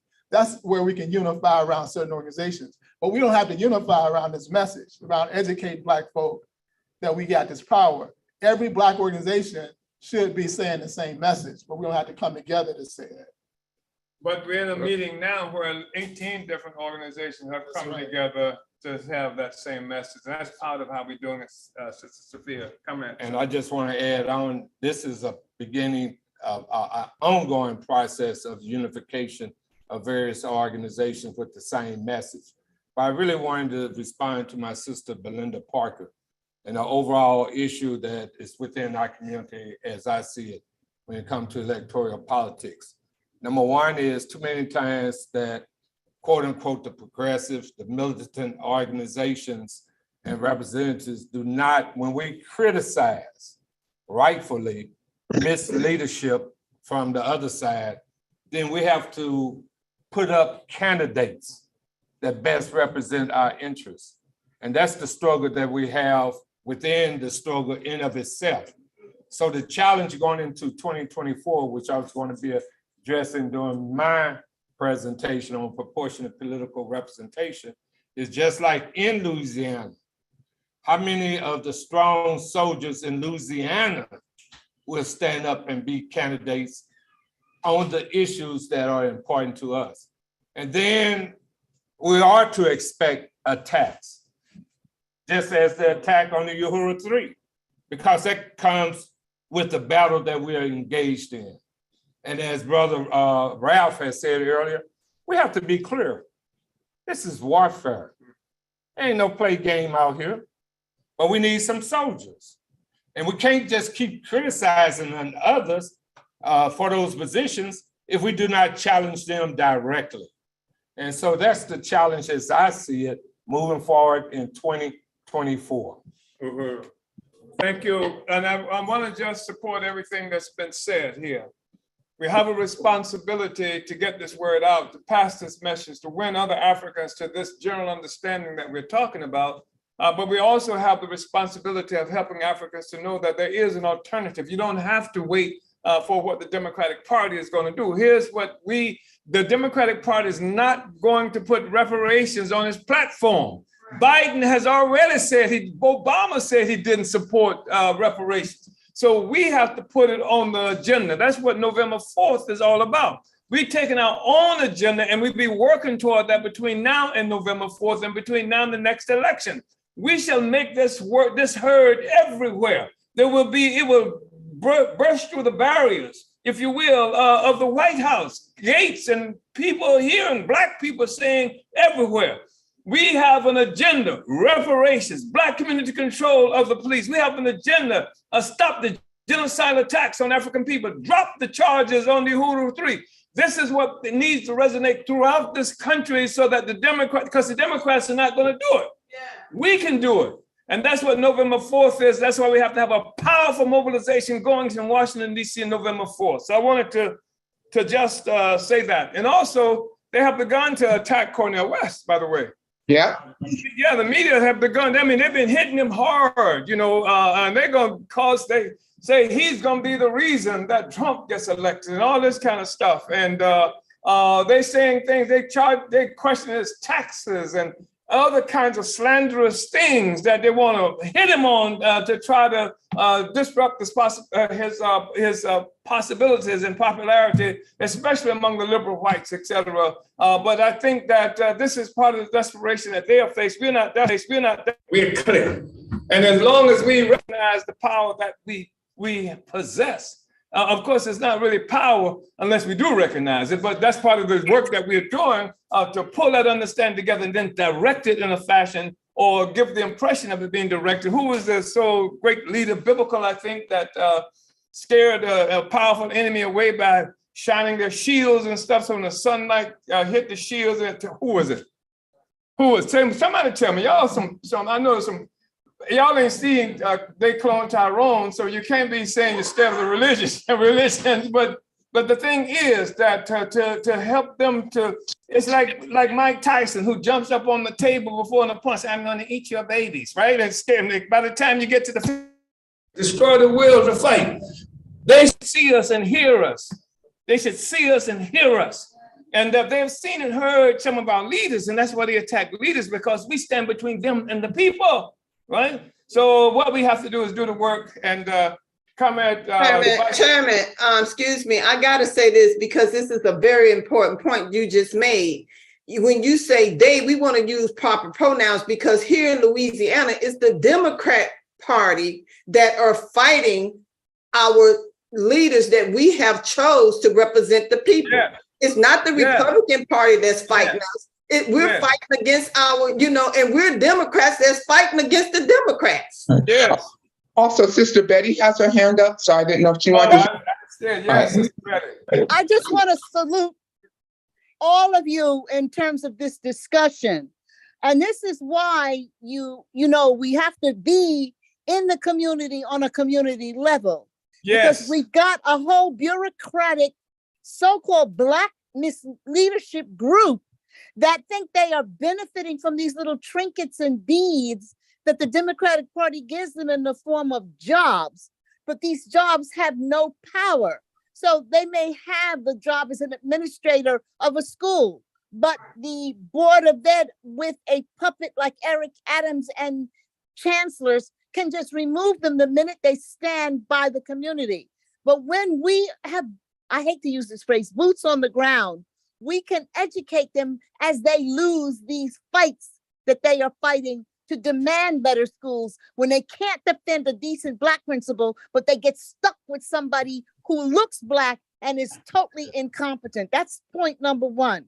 But my question is this: the fight we fought in New York City to keep the money we put into this education pot for our healthcare pension funds was horrendous.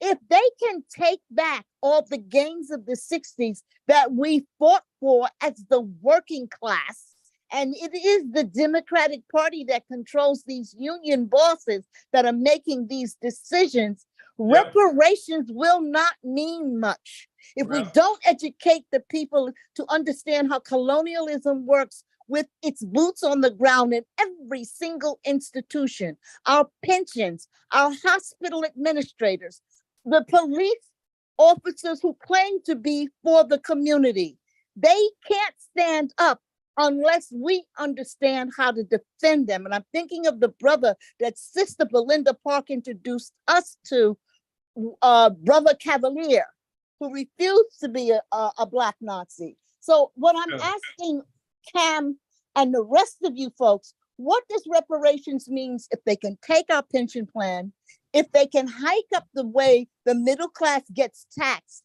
so that every time you get an extra job, you end up giving it back. Whereas people who are known for having a different religion, worshiping Jehovah, their reparation says they can't be taxed. So it's the understanding the capitalist institutions that makes the difference. And I will conclude by saying thank you for pushing back against the Ukraine, because the asylum seekers come here, they get book bags, they get, certain rewards. Our children come here, they're doubling up. They're just like asylum seekers in terms of what they don't have, but they don't get the book bags. They don't get the extracurricular help that they should be getting that the rest of us in the Black middle class are paying taxes for. So that's an extra tax. It's called the Black tax. And until we can fight them on that level, we better have a revolution. We either better fight them on that level or just forget about it and say, we ain't taking part of it. It's time to draw down. And I'm going to conclude with a community in Brooklyn. When the slavers, when they had the riots against the Civil War in New York City, they got to a certain point in a neighborhood in Brooklyn and they heard the flintlock guns, click, click, click, and they passed it up. So when you fight, you win. It's time to say, we got to push back, and we got to push back by any means necessary. Thank you. Yeah, I just want to, this is going to be a very superficial response to what Comrade Sister Betty said, because we really are fighting a time thing. But Sister Betty, let me just say, and you know, everybody can see the difference. Cam and I talked about it earlier. If you win reparations, that takes organization, and things are changing. More and more people are now, we were a lunatic fringe when we first started talking about reparation. Now, Cam Howard gets up and say the problem we got is all these damn people fighting for reparations saying something different. But the one thing they're saying is the same as reparations. And I think that's the fundamental change that we've seen. Things are changing. This is a part of the change that we're involved in. If it takes struggle to win reparations, you win reparations, it means so much more that you are able to win, that we will be winning in the process. And Zaki Baruti says he's got to say something. I have to say something to Sister Betty Davis. Betty, this is, and I guess I'm coming up here to nominate you as a candidate for a New York City mayor or a council person, or in 2024, the United States Senate election in New York itself, or for a U.S. senator. That's the way. Well, if it hadn't been for Charles Barron, I nominate Charles Barron because he's the one who helped us keep our. But Charles don't need you. There's three powerful positions there, we gotta and go. you can articulate them. Okay. All right. I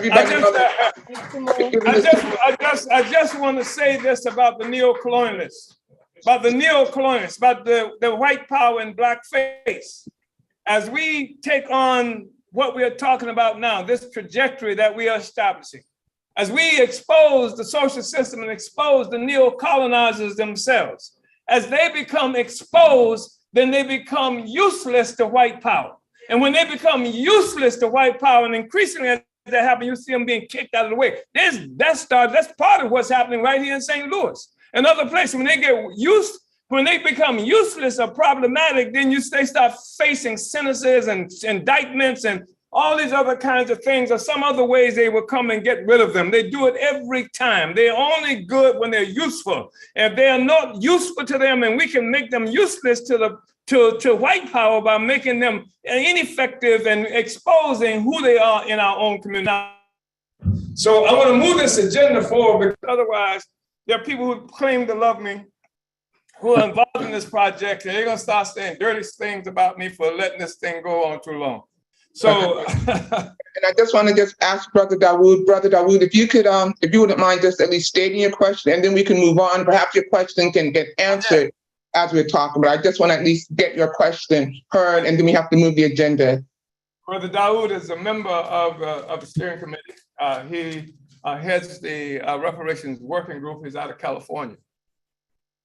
Yes, could the chairman briefly comment on the status of the Uhuru 3 case, the current status of the Uhuru 3 case, please? Thank you, Brother Dawood. Just briefly, Brother Dawood asked for a statement of the status of the Uhuru 3 case. As you know, we were indicted on April, was that the 8th, April 18th. We went to Tampa, Florida, to court on the 2nd and 8th of May, where we were booked, fingerprinted, mugshot, put in leg irons and handcuffs, locked up in cells for different periods of time. and then taken in shackles, leg irons and chains into the courtroom. This is a part of the process that's supposed to be humiliating and what have you. And I saw, even some of my children who were in the courtroom as spectators. I saw how it impacted on them and other people, and my wife, when I came in with leg irons and what happened. So that's a part of demoralization and this kind of thing that they're doing, and the humiliation. So that happened. And then what has happened since that time, our lawyers filed a response calling for them to dismiss the charges. It was a really incredible document. I'm calling you, Brother Dawood, if you haven't seen it, please get it. And I'm asking everybody to look at that response. And the response is such that it really makes it clear that that this is a political attack and it violates everything that even the United States says it believes in constitutionally and otherwise. So after that happened, the prosecution then replied and saying that the charges should not be dismissed, and they gave their reasons for why the charges should not be. Our lawyers presented legal basis for that, constitutional basis, case law supporting it, and they came back and put forth what they call the constitutional case law that supports their ability to do this. And then we filed later, very briefly, a very brief response to that, saying why the charges should be dropped. I'm convinced that if law has anything to do with it, they're going to have to drop the charges. We've also called for oral arguments around this. Ask the judge not just to make a decision on your own, but let's argue this in open court. Let's argue this in open court. So that would be what we want. And of course, we want everybody to be there so that you can hear this. But even if you're not there, you need to know the arguments before, because we're not hiding this. We're saying that we want you to see what they said, and then we want you to see what our response to that was. And it's an incredible document. Please, please, please get it, share it, use it in your study groups and things like that, Brother Dawood. But we are confident, again, in our ability to win it if it were up to law. But as you know, I'm in the city right now, where in 1857, the Supreme Court concluded that Black man has no rights. This is the Supreme Court that white man has to respect. And that was the Dred Scott position by the Supreme Court right here in St. Louis. So, I say in St. Louis, the case revolved around something that occurred with Black people right here in St. Louis. So that's the status right now. So my point there being, when they want to, they change the goalposts. This is what's supposed to be the law. One time this was the law. There was a law that said that Dred Scott and Harriet Scott should have been able to come to Missouri and be free. But then the Supreme Court said, nope, that there are no rights that a Black man has that a white man has to respect. They changed it later. But the point is they changed the law as it's important for them. And people are celebrating, wow, you got a great victory. They're celebrating a great victory, they said, on voting rights just happened in Alabama. And they said, wow, the Supreme Court said you can't change the borders, the boundaries like that. Well, what a great victory.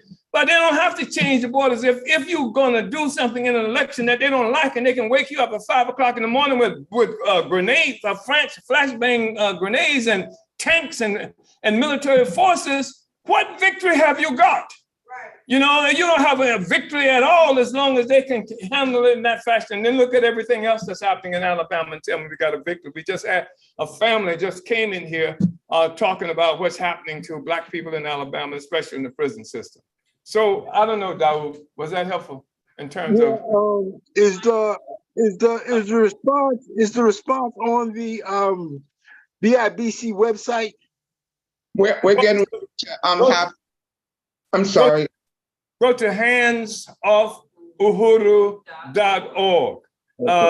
And then that's one thing to do. But the response should be on the blackisbackcoalition.org as well. I want everybody to be able to see those documents.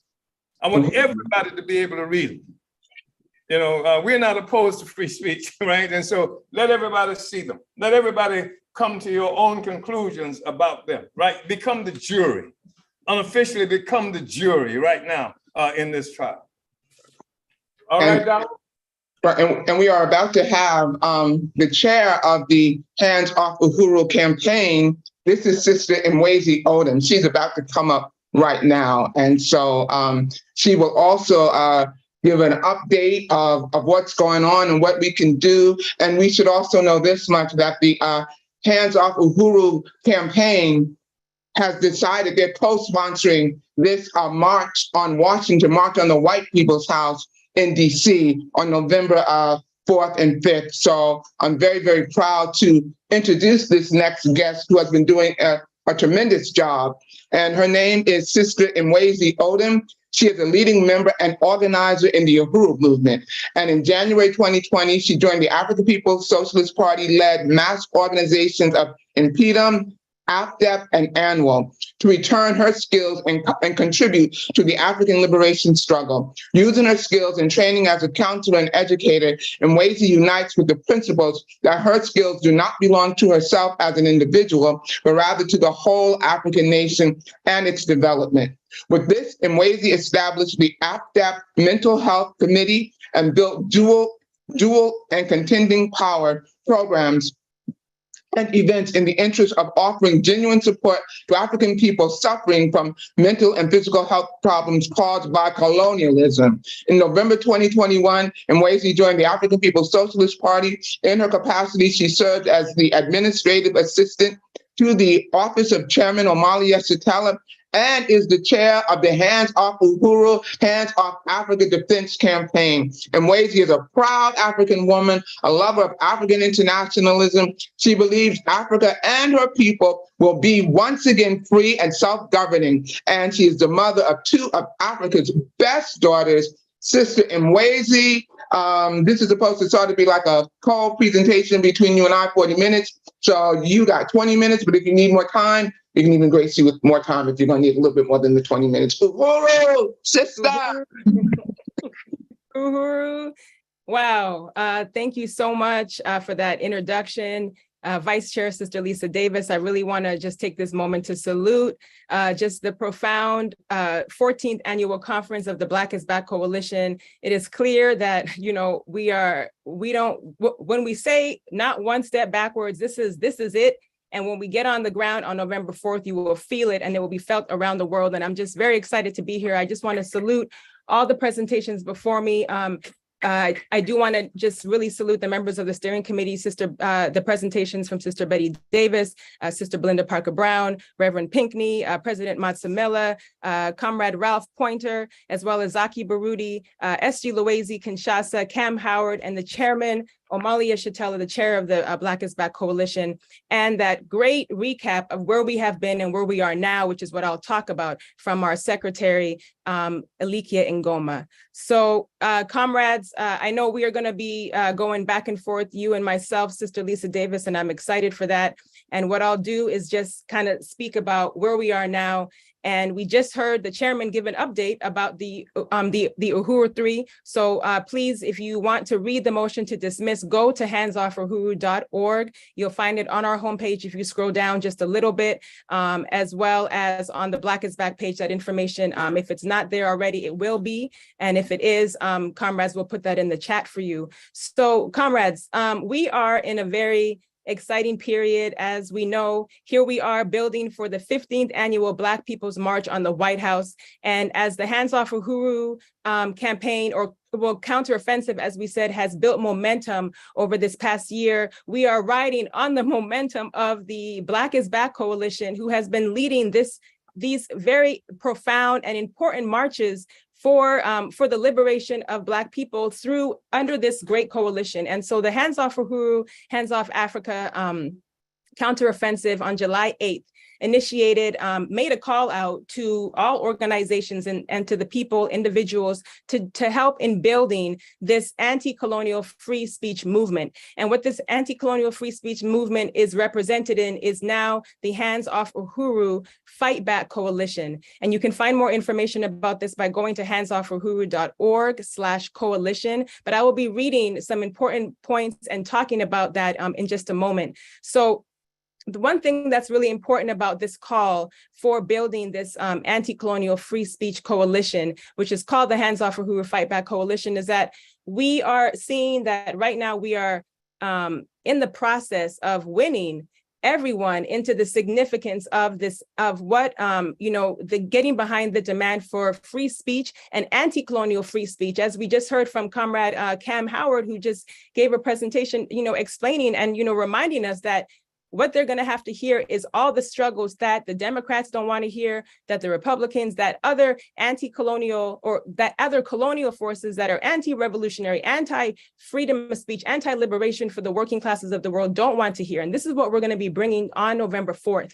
So this process of building this meeting on July 8th, we had over 35 organizations and even more organizations that had registered, those that came on this day united with building this free speech coalition, and to really understand what this coalition means and what it means even just for the expansion of the organizations, and in this case, the practical political unity that is required for us to be able to achieve what we are going to achieve on November 4th, to understand that this coalition is comprised of organizations where for the first time, and the chairman has summed this up, and we're going to talk more about this, but that we have ever conceded or succeeded in compelling like white movements to come under a mobilization that is led by African and other colonized peoples. And this is so important. And we really want to just salute the importance of this union and all the organizations that came.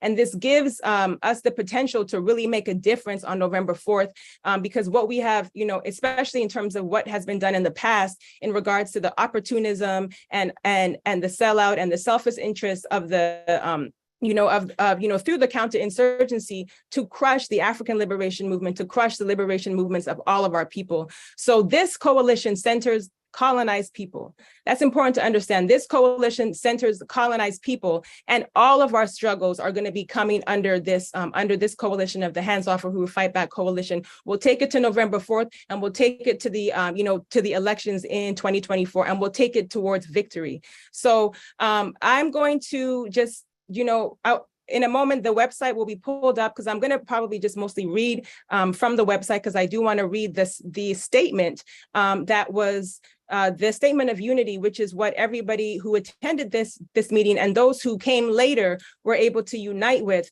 under the Hands Off Uhuru Fight Back Coalition. And so some of the organizations that are a part of this coalition, this over 40 some organizations are, mixed up of individuals and organizations. We have a broad range stretching across the political spectrum from what we can speak with first, Unión del Barrio, which is the National Mexican Liberation, a revolutionary organization that is fighting for the return of the land from Alaska to Chile. We also have like Socialist Workers' Party. I'm just going to name a few as they're scrolling through the struggles for the liberation and the freedom of people in Palestine, the struggle in Venezuela, the Filipino Revolutionary Organization and its leadership, Cuba Solidarity as well, political prisoners, and we're going to hear from some more of these coalition members in the future as well, peace organizations, anti-war, anti-imperialist, Green Party, all of this that you can see here. And I would be remiss if I did not say that members of this Black is Back coalition for social justice, peace, and reparations are a part of the members of the Hands Off Uhuru Fight Back Coalition. And it is no doubt that we will, we don't just talk about unity, we're going to make it happen in a practical way on November 4th. So I'm very excited. We are co-sponsoring this 15th annual march. And I'm going to take a moment to read the statement of unity that has come through this. So thank you so much. Yes, let's take a look. These are just many of the organizations who have united, many who are, down to fight as well on the ground on November 4th. So the statement of unity is the document that was, established in order for the members who joined this meeting on July 8th to stand in unity with the Hands Off Uhuru Fight Back Coalition. And actually, I might first just read the demands. I think that's actually very important, and then we can end with the statement of unity. So thank you, comrade. I had my lines flipped here. Right on, Uhuru. So what are the demands of the Fight Back Coalition? So one, we have, and these were adopted on July 8th. So the Hands Off Uhuru Fight Back, this is number one. The Hands Off Uhuru Fight Back Coalition demands that all charges be dropped against the Uhuru 3 and all those targeted and politically imprisoned by the US colonial state. Number two, we defend the democratic right of the African People's Socialist Party and Uhuru movement to advocate and organize for the total liberation, reunification, and self-determination of Africa and African people worldwide. Number three, we denounce that all FBI, US government raids, politically motivated indictments, arrests, surveillance, slander, and attacks against the African, the Black liberation movement, as well as against all anti-colonial movements and social justice, anti-war, anti-imperialist, free speech organizations and movements, as exemplified by the attacks on Stop Cop City and the Tampa 5. We denounce all of that. Number four, we demand the right to freedom of speech and freedom of assembly to struggle to build our movements for justice, peace, liberation, and unity of all peoples. And we demand the right to speak out and associate with our allies without fear of reprisals from the US government and the colonial state. Number five, we demand the release of all political prisoners, including Leonard Peltier, Jalil Al-Hamin, Mumia Abu Jamal, Ed Poindexter, and many others. And we say drop the charges against Assata Shakur. Number six, we demand that all candidates and political parties contesting in the 2024 presidential election and other elections adopt the demand to drop the charges against the Uhuru 3 and others that are and other targeted organizations, whistleblowers, and individuals. We demand an end to the US government's attack on the Mexican Navajo and other indigenous peoples, occupied Palestine peoples, the Filipino people, African people in Haiti, Alex Saab and the people of Venezuela, and an end to the blockade on Cuba, and demand to lift the travel bans and the designation of Cuba as the state sponsor of terrorism. And number eight, we united to redirect the billions of dollars in US funding to the war in Ukraine towards reparations to Black people.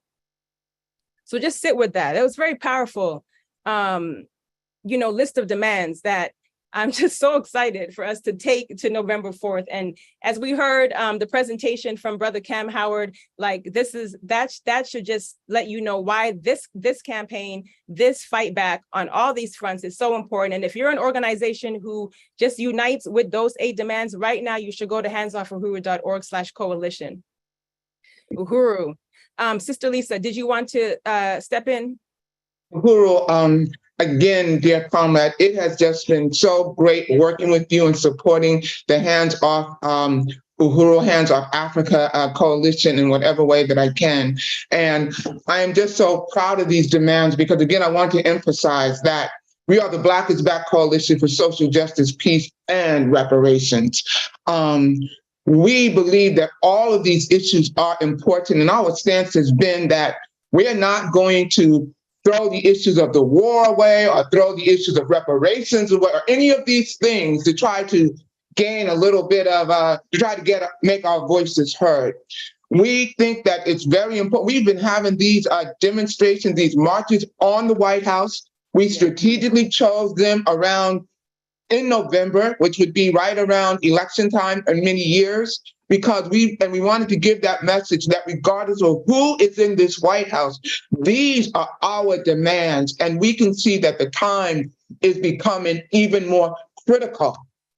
We are closer to nuclear war than we should ever be. Both the Democrats and the Republicans are both just hell-bent on war. Hell-bent on they got to control everything. And we see where that is destroying our planet. We also can see, I'm even wearing this shirt about colonialism destroying the planet, which it is. And then we also know that as is true to form, African people in the US are usually the first people they come after, almost as a testing ground to see what they can get away with. And what they do to us, they will surely do to others. And this is not about not recognizing or acknowledging any of the struggles of of other people as well, like the indigenous people and, other people of this land, because we recognize, the importance of their struggle as well. But just in terms of historically, this is just the way it has been in terms of Black people in this country. So the attack on the African People's Socialist Party, the Uhuru movement, because it is an attack, a direct attack on the Uhuru movement, well, direct attack on the African People's Socialist Party. Well, and that's true because he's the chair of our coalition and we proudly stand behind him and on these principles. But they are attacking because of these principles. And we have got to stand strongly. I mean, the time is now. We have to be there, and we got to be there with all of these issues and coming under, with the understanding, coming under, the leadership, Black-led, the African People's Socialist Party, the Black is Back Coalition, the Uhuru movement, because as you can see, we don't pull any punches. We don't do that. Other people many times, and this is just true of the anti-war movement, quote unquote, they've had the chance to pick and select because, oh my gosh, they might not want to be bothered with us if we say reparations or if we say this, or they're only going to be about saying one thing or the other. The Black is Back coalition was never like that. And that is why when doing work on behalf of the Hands Off Uhuru campaign, I feel I can go among any organization, no matter what their issues are, because I know that we have always stood up against those issues. We're not going to be trying to unite with people who are completely against what we represent. We know that we have been. I know that the chairman, who is an excellent spokesperson for the Uhuru movement, has spoken up on all of these issues. He didn't take no shortcuts. And we can't have a movement like that any longer where people feel they can take shortcuts. Oh, they don't want to talk about this and they don't want to talk about that. No, where there is an injustice, you got to stand up and speak out against it. That's how it should be, and draw definitive lines with what you will and will not tolerate. So yeah, it is so critical, but I don't have to tell us that. And we need to show up in larger numbers than we've ever had before, and strong. And, and calling things out for what they are, not being afraid to take any one of these positions. So when I just see those list of demands, I'm like, yeah, that's it. That's what you sign up. That's what you're endorsing. And we need people to do. How much longer can things continue to go on the way that they are under this colonialist, barbaric system? Even the earth is telling us it ain't gonna tolerate it much longer. While I wake up in the morning, I smell things burning outside of my home. And I'm like, oh, it might be coming from the Canadian wildfires. Maui, what happened there? So this is the work we have to do, and we are going to build this. We want people coming from all over, and if you might not be able to get to the East Coast, there's still things you can do wherever you are to show support. If you can, we want as many people to get to the East Coast, Washington, D.C., that the belly of the beast. We want as many people as possible who can get there to get there. But again, if you can't from wherever you are, that would be so powerful to do that. And even more so when we look at what is currently going on the continent of Africa. They've had so many shadow wars. They got shadow wars. They got wars. They got proxy wars. They got occupations, wars without names and all of this. But things are really coming to the head now in Africa. Imagine what kind of strong message that would be, leading with the issues of African people, but of course, talk about all these other issues.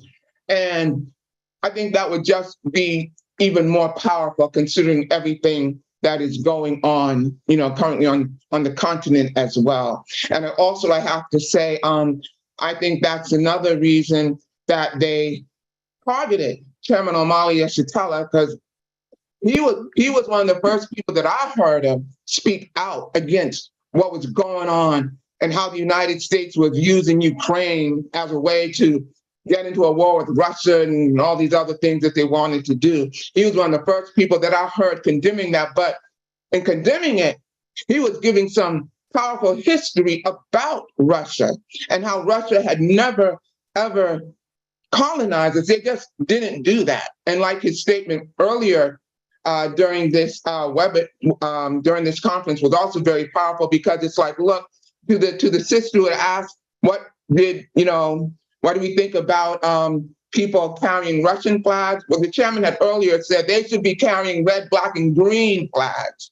We're not seeking to replace one form of colonization with another. It's about African liberation, but however, we still have to be discerning and we have to know the truth. And Russia did not do what the United States and the Western world did, and those are just the facts. And the chairman was very, very strong and powerful in speaking on that.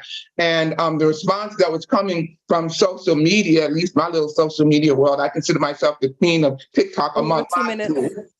Okay, but that was just so powerful. And the response that people were given, the response that Black people, and not just Black people in the US, but Black people in other parts of the world, African people in other parts of the world, the response that they were given to what the chairman had been saying was very powerful. So we have a chance to really build on this, and we got to do it. We have to do it. So, yes, please. We are working on, I've been discussing with Sister Nwezi. We are definitely going to have the forms and everything in place so that people can go on and say that I endorse this march, and we want people to be able to plan now. New York, Northeast, we got to turn out. We got to do this.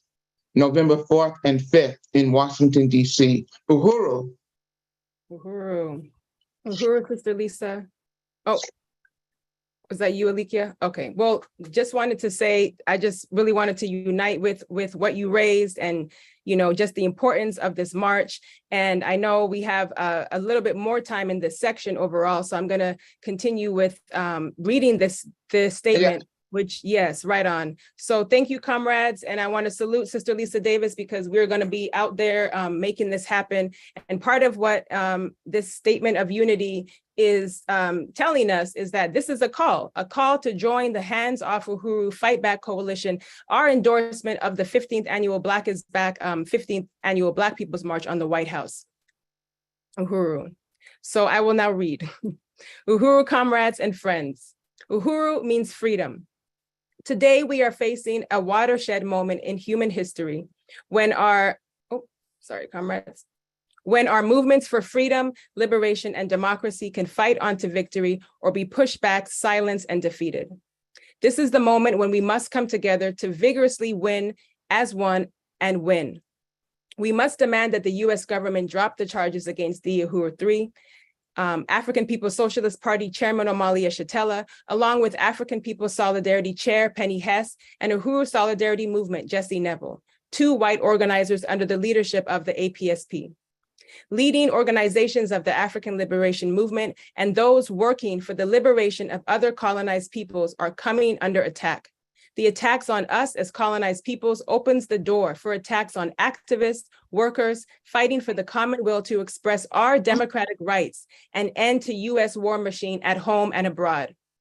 We are under attack by a government that wants to push us back to an earlier time. We say we are not going back and we will not be silenced. They are trying to return us to a day when Africans, indigenous people and others endured daily terror inflicted on us for just trying to vote or protest or express our aspirations. A time when they murdered our children in church, aimed fire hoses on our protesters, and a time when the McCarthy hearings sent some underground to burn their books. This time saw COINTELPRO, assassinations, and political imprisonment of our leaders. We refuse to go back. They are trying to rob us of our hard-won freedoms gained by the fierce struggle of African workers in the 1950s and 60s, and our comrades, the indigenous, Mexican, Filipino, Puerto Rican people, and other, along with the heroic peoples of Vietnam, Cuba, occupied Palestine, and Venezuela, and supporters throughout the world fighting against US colonial war at home and abroad. We say no, we are not going back. In the year following the violent military-style pre-dawn FBI raids on 7 properties and homes of the Uhuru movement on July 29, 2022, we have seen the weaponization of the FBI and US government expanded exponentially to other political targets and organizations spanning the political and ideological spectrum, and the repeal of many of our hard-fought-for rights. In April 2023, Chairman Omali Yeshitela, Penny Hess, Jesse Neville were indicted under bogus charges. They are awaiting a trial for conspiring to act as an agent of a foreign government and foreign officials to wit the Russian Federation in violation of US Code 951 and 371. These outrageous charges are coming from the Biden administration and the Democratic Party, where some may seek refuge, though it is actually that party that created the crime bill, ushered in militarized police, mass imprisonment of African people, and the quote unquote war on drugs that criminalized our communities and created the drug economy. This is the party that gets elected with the Black vote, but as we know, has never done anything for colonized and working people in general. We see the outrageous attacks on the charges levied on Stop Cop City movement, which is fighting in Atlanta to prevent an untouched forest from being used to build a training ground for the brutal colonial police that target the African people. We see the attacks on Cuba, the Venceremos Brigade, and other Cuban solidarity organizations, the attacks on Venezuelan diplomat Alex Saab, and the Tampa Five. We repeal, also the repeal of women's rights to choose, the increased powers to the secret FISA court, the exposure of massive civilian surveillance, the criminalization of Black history taught in schools. We see the spying, the interventions, the attacks on those who stood up to fight, the police murders of Mike Brown and George Floyd and others. We see the continued imprisonment of Leonard Peltier, Mumia Abu-Jamal, Ed Poindexter, and others, and the deepened terror against the Palestinian people by the US-backed Israeli state. We see ongoing attacks on Julian Assange and other whistleblowers, as well as Matt Taibbi and Tara Reid, and we saw the firing of Tucker Carlson just after he featured Chairman Omali Yeshitela on his program. Comrades, we must join together now to push back these attacks. We must fiercely safeguard our freedom of speech, freedom of assembly, and our precious right to organize for our liberation. Historically, the African liberation movement has led the movement opening up democratic rights for all. In the 1950s and 60s, it was the courageous struggle of Black people that pushed back the McCarthy era and forced this government to grant civil and voting rights to African people. It was the leadership of the Black liberation movement that ushered in women's and LGBTQ+ liberation movements. And in the 1960s, as now, the US government's assault on the Black liberation movement opened the door for state attacks on others fighting for social justice, including freedom of speech. The FBI clearly stated in their COINTELPRO documents that the Black liberation movement was, quote, the greatest internal threat to the US security since the Civil War, end quote. From Marcus Garvey in the 1920s to the attacks on Paul Robeson, W.E.B. Du Bois, James Baldwin, and others, the US government has always targeted the struggle of African people. The government hit the Black liberation movement in the 1960s with assassinations, mass imprisonment of Black leaders and organizers, slander, and infiltration. They installed neocolonial politicians ensconced in the Democratic Party, built highways over our thriving neighborhoods, depriving us of our own economy, and installed massive police presence in our communities, trained to lock us up in prison for life. Chairman Omali Yeshitela and the African People's Socialist Party represent the continuum from the 1960s to today. The chairman has fought relentlessly for liberation and unification of Africa and African people everywhere. He has raised the voices of the African working class here and around the world in unity and solidarity with all struggling peoples and movements against colonialism. Here, he is clear that the victory of African people is a victory for all colonized peoples, freedom-loving people, and workers of the world. The party is the longest existing Black revolutionary organization in the US, founded in 1972, with the aim to complete the Black revolution of the 1960s, which is why it is under attack. The party has always built institutions such as the Black Power Blueprint we just saw yesterday, Uhuru Foods and Pies, the Burning Spear newspaper, and many more. From its inception, the party has always fought mass imprisonment, police violence, for reparations, building organizations and programs addressing every aspect of life for African workers. The party has developed revolutionary theory rooted in practice, forwarding the understanding on the colonial mode of production. The party represents all the movements that are out there. This is why we must make the demand to drop the charges against the Uhuru 3. And this must be raised as a central question for all those fighting for liberation, freedom of speech, and social justice. We say free Chairman Omali Yeshitela and we free the world. And today we see the crisis of imperialism brought about by the resistance of colonized people and an end to the quote unquote unipolar world and US hegemony built on slavery and genocide, colonial war and plunder. It is a weakened imperialism, and it is a weakened imperialism is a dangerous beast, but we can win, comrades, if we unite. So force this government to drop the charges against the Uhuru 3, and we have the basis to push back all attacks. So comrades, this is the time for us to join the Hands Off Uhuru Fight Back Coalition. We cannot, as it's been said, this whole conference, we cannot win as separate forces. Our strength is as one. Refuse to go back. We must build new unity, advancing the interests of the colonized, the oppressed, and all freedom-loving people. We must march as one on the White House on November 4, 2023, as part of the Black is Back Coalition Hands Off Uhuru rally and march. Adelante siempre, venceremos, forward ever, backwards never, kick the ass of the ruling class, all power to the people, Black power to the African nation. Yeah, Uhuru, Uhuru. Thank you. Thank you so very much. Now just check on time check, because I see we had a question and answer Q&A coming up next. Is that? Sister Lisa, and if there is just 1 minute, I would like to use that time to just give people the information that they're going to need right now for November 4th, links and things like that. So just let me know. Yes, go right ahead. Okay, right on. So we just want to let comrades know you can go to Hands Off. So if you want to help spread the word, go to handsoffuhuru.org and you can find information about this on the website. Handsoffuhuru.org/outreach is where you can find the flyers, the posters to start getting those up around everywhere that you are. As has been said, this mobilization, it will be happening, here within the the quote unquote United States, but also will be at US embassies around the world as well. And you'll have more information about where mobilizations will be. But if you can commit, put it right now in the chat. Say, I commit to being there on November 4th. Let us know right now if you're on Facebook listening, if you're on YouTube, if you're on Zoom, put in the chat that I will be there on November 4th. I will bring organizations. I will bring a delegation. I want to help with media, social media, outreach, culture, whatever it is, put that in the chat right now. Or when you go to handsoffuhuru.org/events or the Black is Back Coalition page, which at the very top shows you how to register for this event. In the registration process, there's a section that says questions and comments. Let us know how you want to get involved and if you want to endorse this campaign. So I just wanted to make that clear, and I'll make sure to put that information in the chat as well.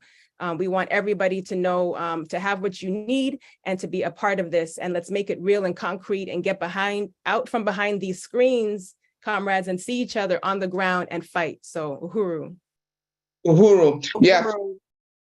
Please follow the Hands Off Uhuru coalition.org website and also the Black is Back coalition.org website. We will be keeping that updated and letting people know how they can get involved. Also, if you know that you will be coming to DC, as Sister Mwezi said, and if you are with any organizations that you feel will also be coming or that would like to endorse, if you'd like to put that in the chat, you can do that. And also, if you would like to put the area that you're calling from in the chat as well, that could be helpful.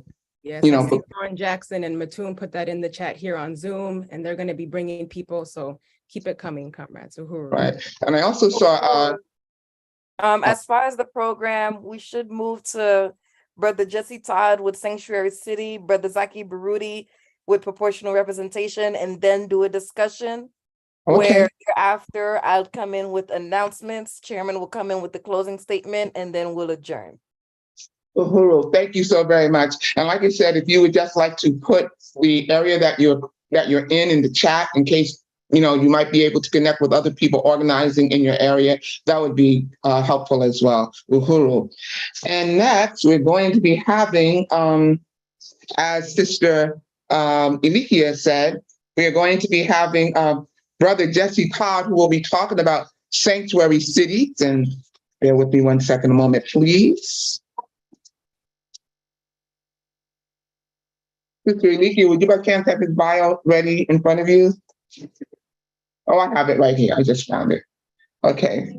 Brother Jesse Todd is an alderman for the 18th Ward in St. Louis, Missouri, and he met the Uhuru movement through the International People's Democratic Uhuru movement, NPDUM, Keep 28 campaign, which is a campaign to halt the white power initiated ward reduction from 28 to 14, a proposal that would effectively eliminate a real ability for Black people to be able to run for office on a platform that speaks to our community's interests and win. He joined this campaign recognizing that ward reduction allowed the government to carry out the genocide of the African community in silence. He would soon become known as the Black Power candidate. He even went on to adopt the National Black Political Agenda for Self-Determination, a 19-point platform that gives Africans the ability to run for office on our own platform that truly represents our interests, founded by the Black is Back Coalition. At his victory party hosted by NPDUM at the St. Louis Uhuru House, Jesse Todd stated, "I got into this struggle as a teen. I wake up and go to bed thinking about how I can make the conditions of our African people better. I want you to hold me accountable. I want to be held accountable by the people who voted me in, but also by the Vanguard Party, who I recognize to be the African People's Socialist Party. And I don't separate the people from the party. The party is the leadership of the people and helps to provide clarity." Brother Jesse Todd, Uhuru! Uhuru, Uhuru, comrades, Uhuru, Uhuru. All power to the people. Black power to the African nation. And Black power to the African nation. My name is Jesse Todd. I ran as a candidate when I was running as the people's candidate. Now I have the name of endearment as the people's alderman. And so I would like to first of all read the purpose of the Dred Scott City of Refuge resolution is a model on the successful sanctuary city resolution adopted by municipalities across the United States that pledge non-cooperation by local governments with federal immigration raids. The Dred Scott resolution calls on St. Louis to pledge non-cooperation with the FBI or other federal agencies targeting Black community organizers and members for charges stemming from work for the betterment and uplifting of their community. So it means that they actually, what the federal government has done, for example, with the Uhuru 3, the Uhuru 3, the leaders of the Solidarity Committee and the African People's Socialist Party and the NPDUM movement were working for the betterment of the African community, using free speech, which the freedom of assembly, peacefully assembling, and also the 14th Amendment, which is equal protection under the law. And then they come up with these bogus, false, slanderous charges. And this is what this resolution addresses. And so the resolution reads, whereas Dred and Harriet Scott sought and were denied refuge from enslavement in the city of St. Louis in 1846, and were told they had no rights any white man had to respect. Whereas the city of St. Louis and its police department worked together with the FBI to conduct unjust, violent, military-style raids on the homes and offices of the African People's Socialist Party and the Uhuru movement on July 29, 2022. Whereas the raids militarily occupied the most impoverished neighborhood of St. Louis, threatening Uhuru movement's programs, fighting gentrification, and building economic and political power in the Black working class communities. Whereas the African People's Socialist Party was targeted because it has relentlessly fought for the liberation of Africa and Africans people for the past 50 years. Whereas the FBI raids on the Uhuru movement posed a threat to the African community's hard-won democratic right to participate in elections in their own interests. Whereas African people have a right to petition the United States to investigate the Genocide Convention as it applies to the condition of African people in the United States and the original sin of slavery and colonialism in this country. Whereas African people have the right to freedom of speech, association, and assembly, including public statements of dissent regarding the official position of the United States on the Russian-Ukraine war.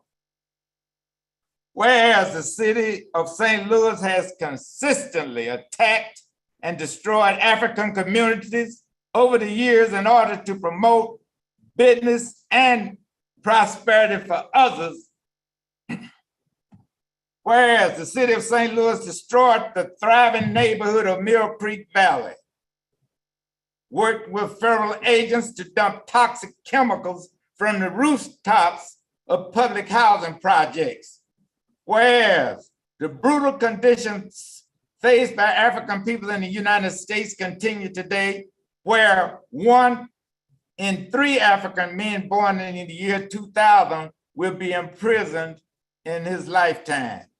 Whereas in the United States, which are amongst the highest nations of maternal mortality in industrialized countries, African women die during childbirth at a rate 3 times higher than that of as white women, and in some states up to 7 times higher. Whereas the average white family has 8 times the wealth of the average African family. Whereas over the years, St. Louis has been known for resistance and struggle, interest and the upliftment of the Black community. Whereas millions of African people in the 1960s struggling for the basic human rights and economic and political power over their lives faced the effective COINTELPRO program of the FBI, which carried out assassinations, political imprisonment, slander, and harm. Whereas Malcolm X, Fred Hampton, Martin Luther King, Marcus Garvey, along with W.E.B. Du Bois, James Baldwin, Aretha Franklin, Sam Cooke, and others such as civil rights worker Viola Luzo and American Indian leader Linda Peltier were targeted, threatened, surveilled, imprisoned, and assassinated by the FBI with complicity of the local police department. Whereas the police murder of 18-year-old Michael Brown in the suburb of Ferguson in 2014 sparked widespread resistance to long-standing police violence and was seen around the world. Whereas the FBI filed on the Ferguson activist Darren Seals and others revealed that local police worked with the FBI to target and many say to murder him. Whereas the FBI worked with the St. Louis Police Department in arrest Uhuru movement member Timber Shabanda on bogus charges of terrorist threat. Whereas we recognize that the prosperous, active African community in St. Louis is beneficial and contributes to the well-being of all residents of this city. Therefore, be it resolved that the city of St. Louis would be a sanctuary city in which the St. Louis Police Department and city government will refuse to cooperate with the FBI and any federal agency to attack Black community organizers and community members for for determining stemming from work for this betterment and uplifting of their community. The best example is the Uhuru 3. The only reason they're being attacked is because of the wonderful work that they're doing in the city of St. Louis right now. That's the basis for their attack. Therefore, this resolution repudiates the denial of refuge for Dred and Harriet Scott and the ongoing notion that Black people have no rights which the white man is bound to respect. This resolution redeems the city's relationship to the African community, vindicates the blood-soaked, drenched struggles of African people for the democratic right to vote, to create self-determination programs, to dissent against injustice, to exercise our right to freedom of speech and political assembly, and to take our views before the United States, before the United Nations. One thing, the Dred and Harriet Scott resolution needs to be replicated wherever African people live in the world, whether it's on the continent, in places where we're scattered throughout the world. It might need some tweaking, but it needs to be applied because this resolution would give us time, it would give us space, and it will give us an opportunity to reach the masses. Because once we're able to reach the masses, we can educate the masses, and the way that we can win is the only way we can win is with the masses. But that's why the Uhuru movement again was attacked, because they try to demonize, isolate, and as they did us in the 60s, then assassinate. And we cannot let them do that. And so 2 more minutes. Okay, and this resolution, so it will give us time and space to organize and move on.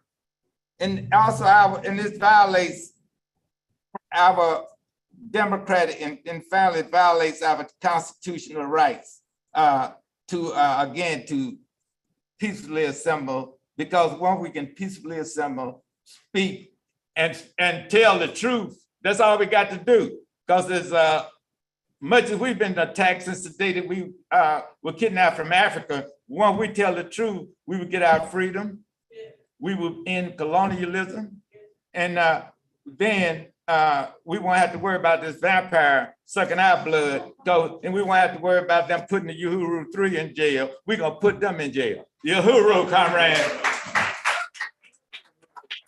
Uhuru, thank you so very much for that presentation, Brother Jesse Todd, and for your work, your relentless work, and your courage and your backbone for standing up on behalf of African people. You certainly represent the kind of political leadership that we need to have. And I also just want to say, as you were talking, you mentioned Mike Brown and Darren Wilson. I'm reminded that the Department of Justice found nothing wrong with what Darren Wilson did. They found nothing wrong with him murdering Mike Brown, but they are going after Omali Yeshitela and the Uhuru 3. So just wanted to remind people of that.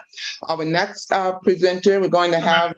Comrade Vice Chair, I want to move forward Comrade Zaki Barudi, but I just wanted to put a punctuation mark on the presentation that Comrade Jesse Todd of the People's Advocate just made. Because part of what we're seeing is that people can access this resolution wherever you are. And this is a resolution that we are encouraging people everywhere, whether you're in this coalition or not, wherever you are, we are encouraging people to get together, go to their cities, their counties, if possible, and even the state legislatures to get to get Dred Scott resolution passed wherever we can, because it does a lot of important political work. One, it puts them on the back foot. We're saying that the FBI is creating these crimes against Black people who are trying to work for Black people. And that we are demanding that the city governments there refuse to do that. We're saying put it there, let the put it in their structure. Again, we're not attacking them with arms or anything, that we're attacking them with the truth. And so what we will go there with is saying, calling on you, who supposedly represent the people, and including Black people in this city, to support this, put forth this resolution. Say, just like some cities have done it when it comes to the question of immigration, et cetera, they created sanctuary cities. Black people need to be able to say we can work in our communities without the local government working with the federal government, the FBI, all these other entities to lock us up and put us in prison. So that's one of the reasons that we just got you elected, that you just got elected. We want you to represent us, put it to the people. So that puts even the neo-colonial forces in our city. Comrade Jesse Todd didn't mention, but he did that. He took it before the city of St. Louis. It went to committee. And they did some terrible, treacherous work, and even members of the Africans who were part of the board worked with the government to keep this thing from ever going before the whole board. So we want to do that. And we think it would be really, really important, and it gives everybody an opportunity to do some work. They can go out and do this wherever you are. Every member of the coalition, every steering committee organization should be participating in pushing this. And that's what it is that we're promoting. We think it's an incredibly important fight back, and it puts them on trial as opposed to them putting us on trial. So that's part of what it is. And I want to appreciate Comrade Jesse Todd because we cannot overstate the courage that he demonstrated in the face of those snakes on the board, the St. Louis board of all the persons. He stood up. You should have seen it if you didn't. He stood up to them all. He fought them tooth and nail on this question. He was fighting like the first time I met him, fighting around some other question there. So I just wanted to put that forward. All of us should adopt that. You can access this. If it's not easily available, then I believe that Comrade Sister Lisa, Vice Chair, we can make that available. I think we have a generic version of this resolution that you can use any city that you're located. Just fill in the important data. If you're in Chicago, you can include the murder of Fred Hampton. If you're here, well, we've already expressed a lot of what this city has done here. So that's the kind of thing that we're talking about. We think that contributes to building the kind of massive movement that we're looking for. And that's the ability to refuse to be put on trial by the criminals and putting the criminals on trial. Uhuru, thank you so much, Brother Chairman. And yes, we will work to make sure that that is accessible also on the Black is Back website, Uhuru. But they can, I believe, go to the Hands Off Uhuru website in the meantime to access it. Our next presenter will be Brother Zaki Baruti, who will be talking about proportional representation, and you will have 15 minutes. Uhuru. I really want to appreciate the chairman's intervention because just before coming up here, Brother Jesse Todd made a statement about vampires, and I had to run to the car in this hot heat to get a copy of our newspaper, our last edition of our newspaper, and it's dealing with in terms of the subject in the sense that I'm going to be addressing. But on the front cover of our newspaper, we have political vampires reincarnate, and the spirit of racism returns to attack St. Louis Circuit Attorney Kim Gardner and returns for state control of the St. Louis Police Department. And we have a picture of the Attorney General, Andrew Bailey, as well as the current governor of the state of Missouri, Mike Parsons. And we have just completed the distribution of our paper, over 10,000 copies. And I'm very satisfied with that because just this past week, I made a personal trip to the state capitol building to make sure that the governor's office, as well as the attorney general office, have a copy of our newspaper, because we don't want to throw a rock, as they old saying, and go hide. We want to say that we recognize the vampires and that's out here blood sucking on our people here in this country as well as throughout the world and in particular Africa. Yes.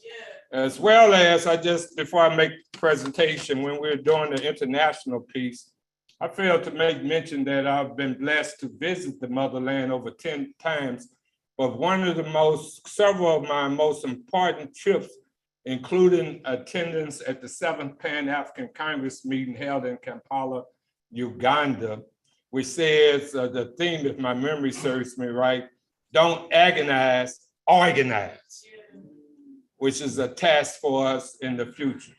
Also, I've been blessed to meet at least 4 leaders, progressive leaders, I would call them, including Robert Mugabe, President of Zimbabwe, the leader of the Libyan revolution, Muammar Gaddafi, who dismissed leader Barack Obama committed one of the greatest crimes against Africa with the assault on Libya and the murder of Gaddafi. Yeah. I also got an opportunity to shake the hands of the present leader, I believe, Daniel Ortega out of Nicaragua, as well as met the president of the Sudan as far as my international experience. But my subject for today is proportionate political representation, which I've addressed on a number of occasions. And I just want us, as a progressive community, just imagine, and when we talk, first of all, let me tell you what proportionate political representation means. It means that whatever percentage, as long as we don't live in this country, and as long as we don't pay taxes, it means that whatever percentage we are as a race of people in this country, then philosophically and principally, we should have that percentage of political power at every level of government. National level, state levels, local levels. That's the principle. But the reality, in 2023, there are over 511,000 publicly elected positions in this country. Of that number, we hold less than 5% collectively. Although we do see where we do have Black elected officials. So in different cities, although they don't best represent our interests. So we're saying as an organization, as a strategy, and I just want you to imagine in 2024, before I get to 2024, let me say one other fact. At the highest levels of government, and it has been made mention that I'm a former candidate for governor of the state of Missouri, which I was in 1984. Not one morning waking up and saying I'm gonna be a candidate, but at that time, the organization that I was over, which was called the Caucus for Community Progress, we put together what we call Missouri's first statewide Black People's Political Convention with 3 objectives. One was to educate whoever was in attendance to state politics. The second was to draw up a platform of concerns impacting Black Missourians. And the third was to encourage Black people to run on those positions, similar to what we're talking about with the Black is Back Coalition agenda, social justice agenda. At that convention, we had a couple hundred people, all of the so-called powerful state representatives and state senators and representatives from Kansas City and throughout Missouri. We accomplished the very first 2 objectives. But to my surprise, because at that time, in 1984, there were not one Black governor in this country, nor one Black United States senator out of 100, and going back to governorships, that's 50. So of the most powerful positions in this country, 150, not one from us, looking like us. First of all, not talking about quality, I'm just saying quantity. And I kind of thought that with all of these state reps, and in fact, we also had the United States House of Member of the Representatives, William Clay Sr., as well as one coming from Cleveland, Louis Stokes, that with all that stimuli, and Jesse Jackson was running at that time, you know, which was a novel thing, that we would get somebody, elected official who would run. purely on the fact that they may have been, we thought would have been the very first Black candidate running for governor of the state. But to my shock, no one stood up. And I'm wanting to try to practice what I preach. And so it's in that spirit that's how I ended up running for governor. And it was a 4-month campaign. And out of 7 candidates, I was the only Black face, but I spoke truth to power. Because it was so short, one of the most effective things that came out of that campaign is that the eventual Democratic nominee sought out our endorsement. Now I said, yeah, that's cool, but you got to publicly endorse our agenda, which he did. I had to give him credit for it. And he ended up losing to, I forgot the other candidate, but he lost to the Republican candidate at that time. I ran a second time because I felt that 4-month campaign, I could have done better. And I shocked everybody by receiving 19% of the vote total in that election when Black people were only constituted 10% of the population. As well as I was somewhat controversial because they reported me in the major newspapers, having visited Libya, being associated with Minister Farrakhan, but I welcomed it because if you don't be out here, well, you can't be out here fearful. So I just want you to imagine, I gave you 0 governors in 1984. Mind you, we paid taxes, and governors and those high positions impact social justice movements and government policy and expenditures of our tax dollars for as economics. That 0 governor, 0 US senator that determines billions of dollars, trillions of dollars that's spent for militaries and overseas expenses and et cetera, just like what they're doing in Ukraine right now. 0. Fast forwarded to today. Out of 50 governors, we have 1. Out of 100 US senators, we have 3, which, we can always say misleaders, but we have 3 quantitatively, which is only 3%. When I say it, our projection nationally is that we are 14% of the population. So here we are allowing other people to make decisions that impact our lives every day. And we empower them and we're not empowered. So I just want us to vision as progressives, revolutionaries, and what have you, the 2024 election coming up. In 2024, there are 11 governorships that be up for election. As well as in the United States Senate, there's 33 seats that's up for election.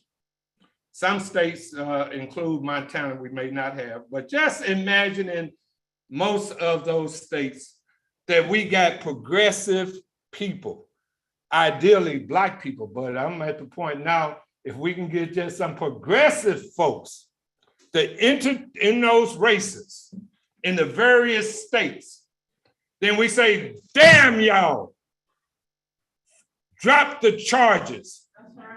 Drop the charges. Damn y'all, reparations instead of billions to Ukraine. Damn y'all, we changing this whole prison industry. Damn y'all, we don't have a new educational system. And we have that collective voice of people running for those positions, and we all saying the same thing as a tactic that then, because in many, just like with Cornel West, probably he would not win, but if he's on point about Africa need to be put to an end in Africa, if he's on point saying Africa for the Africans, what would that do to the collective mindset of our communities? And I'm saying that we can use that political force with the concept of proportionate political representation, of raising those critical issues. And as I came up with my beautiful sister, Betty Davis in New York, just say hypothetical. Betty say, I'm gonna be like Shirley Chisholm, or I'm gonna project like Harriet Tubman. I'm gonna be a candidate for the United States Senate in New York because we got an election for US Senate in New York. Or my sister in Louisiana, Belinda Parker, who I know is working on a statewide candidate. Or my sister in New Jersey, Sister Lisa, and other people across this country that's running for those positions. I believe that that would raise the battle, the line of demarcation of are you for us, or are you against us? So it's in that spirit that the concept of proportionate political representation is that we are offering it to our community. And 2 more minutes. And we say that we're saying not just any Black face be running. I'm talking about the most conscious, committed members of our community, and not just for that high position. Yeah, we got all the persons that we need, and I salute Brother Jesse Todd for being the forefront of the battle at that level. But all of us who know something is wrong, it's time to stand up, speak truth to power, and we just use this as one tactic for raising the confidence of our community. Thank you.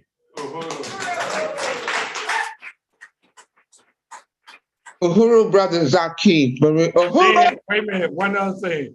And then we'll get rid of these vampires. We put the stake in the vampires.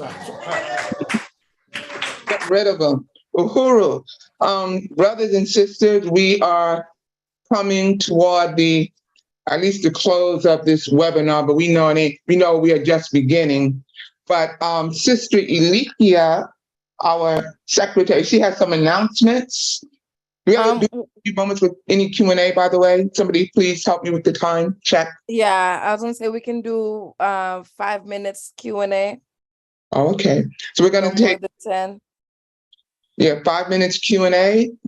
Anybody have any questions? And again, if you're in the Zoom room, please put your questions in the chat. It's just easier to monitor. And certainly anybody in the room in St. Louis and online, any questions? Yeah, can I add to that platform, destroy the school to prison pipeline? Oh, sure. Yeah. Oh, we need to uproot it all. Uhuru, we just have a statement of powerful presentation from to Zaki Baruti from MQ. Chairman, I see you at the podium. Yeah, I just wanted to express appreciation for the presentation that was made by Comrade Zaki as well. Is very passionate around this question. As we know, that's the first time I've ever met Zaki. Well, not the first time, but the first time I've come into a public arena, political arena, where he was talking about this. And the thing that has motivated me toward support of this position is the relationship that the position now has to the National Black Political Agenda for Self-Determination, and to the other kinds of campaigns that's been initiated, so that the question of being progressive, or the question as being conscious, now has to be reflected in terms of policy, in terms of policy positions, in terms of platform that we stand for, that we can hold people accountable to. And I find it really impressive, and I cannot overstate the significance of that. And I think that we have to move more and more toward toward giving political structure to that kind of work. I know that Zaki works on that all the time. That's what the coalition is doing as well. And I want to remind everybody here that we're talking about 2024 election. And that election is not just something that's going to be waged in Washington, D.C. Like it was on January 6th. That's not where the election, in fact, there are many people who learned from January 6th. And I'm talking a lot about the people who initiated this would-be coup in January. They learned a lot from that. And we've seen reports suggesting that intelligence agencies in this country are really concerned even about the possibility of a coup. They said that it's going to take years before this thing is subdued. This motion, this thing that has emerged and thrust itself forward on January 6th, it's not over yet, even with the trials and indictments that's come out of that. One of the things that's happened is they want to get it before it gets to a January 6th. So one of the chief organizers, the one that gave Donald Trump a coherent kind of message and helped to pull things together, his name is Steve Bannon, I think it is, Bannon. And there's a almost subterranean movement that he's been involved in for a long time now. And it involves winning people to capture this political power. You can't even see them. They're on local levels and various other places around there capturing political power.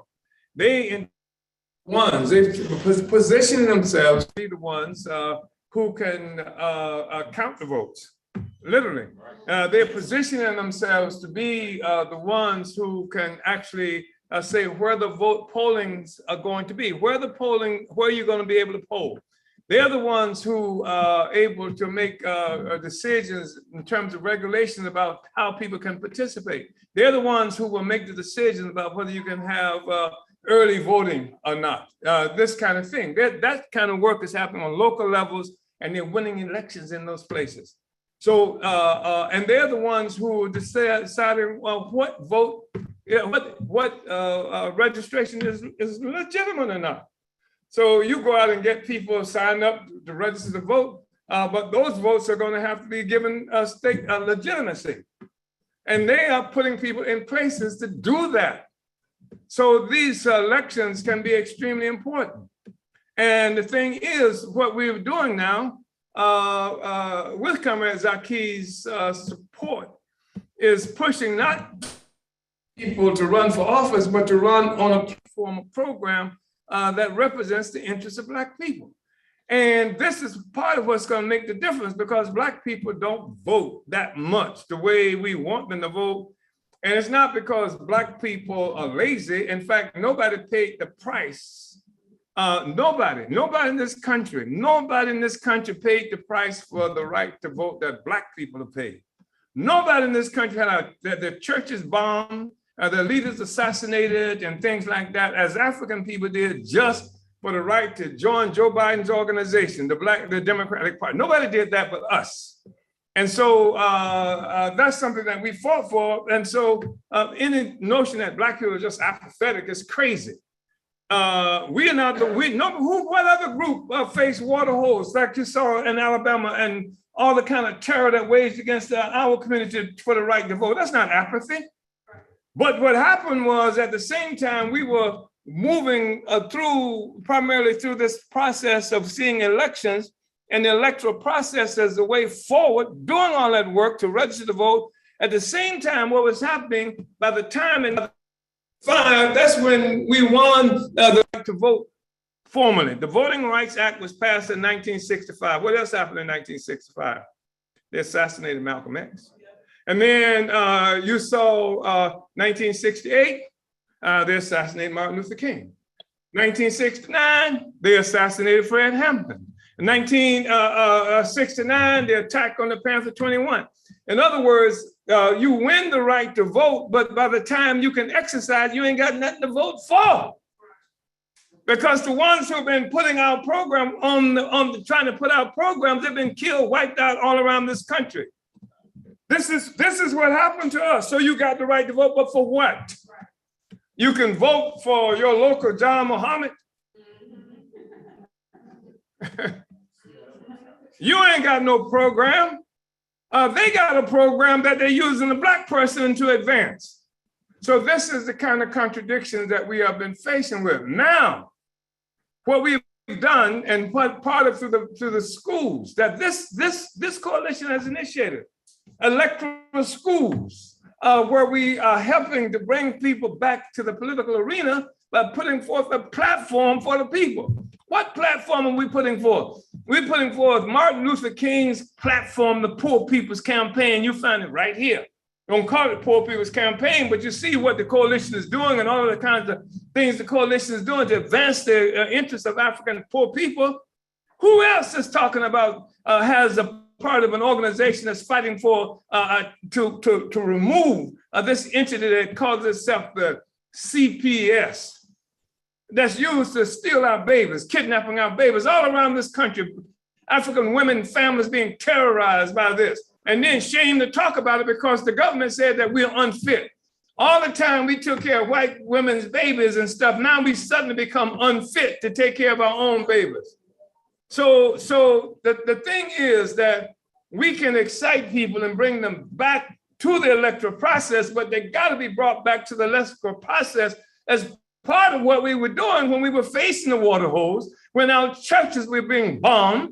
We had our own program for Black people, and that program was the thing that we had to put back on the agenda, even that they killed our leaders and destroyed those organizations. You see what I'm saying? Yeah. And so this has the really powerful potential here. Look at what Comrade Jesse Todd has done. Jesse Todd has gone before the board, tried to get to the board here. He was blocked. Treacherous, lying politician, lying the chair of the what's that board, the public safety committee, lied, told a big lie. Jesse Todd was able to prove right there while it was being televised that you're lying. Jesse was polite though because he treats them in a parliamentary way. He was clear that the chairman was lying. Jesse, you the chair. You're the one who makes the decision about what's going to be happening here. No, not me, right? If Jesse was going to make the decision, we would have just gone straight to the board, right? So he called that, and what it was. This is powerful. Think about this. The FBI is attacking us at pre-dawn, where people are asleep, except those that are awake now with flashbang grenades and the presence of armored vehicles right there on Redbud, right around the corner from here. People are asleep and they're attacking and frightening people, etc. And they use the local police department. The local police department is there from St. Louis. Here we are in St. Louis. We are the ones who are pushing reparations. We are the ones who are transforming our community. If it were not for the African People's Socialists, this is absolutely true. If it were not for the African People's Socialist Party, the reparations issue would not be a mass issue today. We took it out. We are the ones who established the tribunals that went on for 12 years all around this country, built mass organizations around the question of reparations. And yet here is the St. Louis Police Department attacking us partially because of that kind of work. And now guess what? In St. Louis, the mayor says she got a program for reparations. Here she is involved, her department, her police department is involved in attacking us. St. Petersburg, Florida, look at it again and tell me this is a coincidence. St. Petersburg, Florida, which is where I was headquartered for many years, which is where they attacked the Uhuru House there, which is the station that we work from to build the reparations movement. There's a Black mayor there. Guess what? He's got a reparations program. His police department attacked us. His city government is attacking the programs that we put forth, demanding reparations by the return of properties that that government stole from Black people. So it ain't no coincidence. So they put these black faces in place to substitute for what it is that we're fighting for. This is the electoral arena we're talking about. Jesse Todd's going back to the election. Jesse Todd took that before them, and we can do this. We can build this a mass movement all around this country. People are going to the city governments, demanding that they refuse. Why did we say Dred Scott? We said it's a Dred Scott sanctuary city resolution. Why Dred Scott? Because again, Dred Scott was an instance where the Supreme Court of the United States says that black man has no rights that the white man has to respect. They don't want to be reminded of that. White liberals hate the Dred Scott decision. They said there's something wrong with the courts. They said that's the worst decision the Supreme Court ever made. Anybody ever read it? Anybody ever read it? If you read please read the Dred Scott decision and not what the white people and the Negro liberals say about it. It's the best law I've ever read, almost, because it tells the truth. It gives the history of the law. It says that black people were not brought here to vote or to participate. That's what it says. It lays out a historical foundation for being able to say that the black man has no rights that the white man has to respect. That's the law that they created. If you go by the history that was put forth by Taney, it's good law. You might not like it, but this is a colonial state, and the colonizer makes laws to justify and benefit colonialism. You can't erase that. What you do is you cover for them. You create a cover saying that's bad law, that's wrong. This is wrong. I hate it. But the law that followed it, what did they do? Even if they did Dred Scott, they still have a 13th Amendment. Right. And the 13th Amendment that claims that it was passed, it claims to solve some kind of problem for black people. Just a few weeks after the Emancipation Proclamation, they put forth the 13th Amendment that says slavery, neither slavery nor forced something, etc., except for punishment of crime. And then who made the laws determine what crime was, and how the crime always was something that we were doing. They used to have a crime, if you steal a pig, I forgot it was 10 years. And where did that law come from? Right out Emancipation, African people refused to work for the white man. That's where the vagrancy law comes from. Did you know that? Black people say, I ain't going back. Call them all kind of dirty names then. And so they said that if you don't have a job, you don't have a visible means of support, they can put you in jail. Not only they put you in jail, but they had created what they call convict leasing. So they put you in jail. Then after they put you in jail, they lease you out. Here's the state, and here's the state leasing you to the same plantation owners that you thought you had escaped from. And then they said it's worse than slavery because at least before you were allegedly the property of the plantation owner, at least the plantation owner has some interest in keeping your ass alive because it needs you to work. But now that he doesn't own you anymore, you no longer, it's the state, and they will work Africans to death. This is how that whole process has worked for us, etc. So even as we deal with these questions, we have to be clear. But to educate the masses of our people that Democrat, Republican, it doesn't really matter. Ultimately, we have to have our own flag. And when we talk about these issues, when we take this issue before the people, showing how even the electoral process works against us unless we're in charge of our own destiny, unless we know what it is we're fighting for, unless we build the kind of organization that helps us to accomplish that, unless we educate the masses of our people, unless we are actually functioning in these communities where we live, where our people live. This is a critical thing, but I hope nobody hears me in a fashion that suggests that I'm experiencing despair. This is the most extraordinary period I've ever been alive in.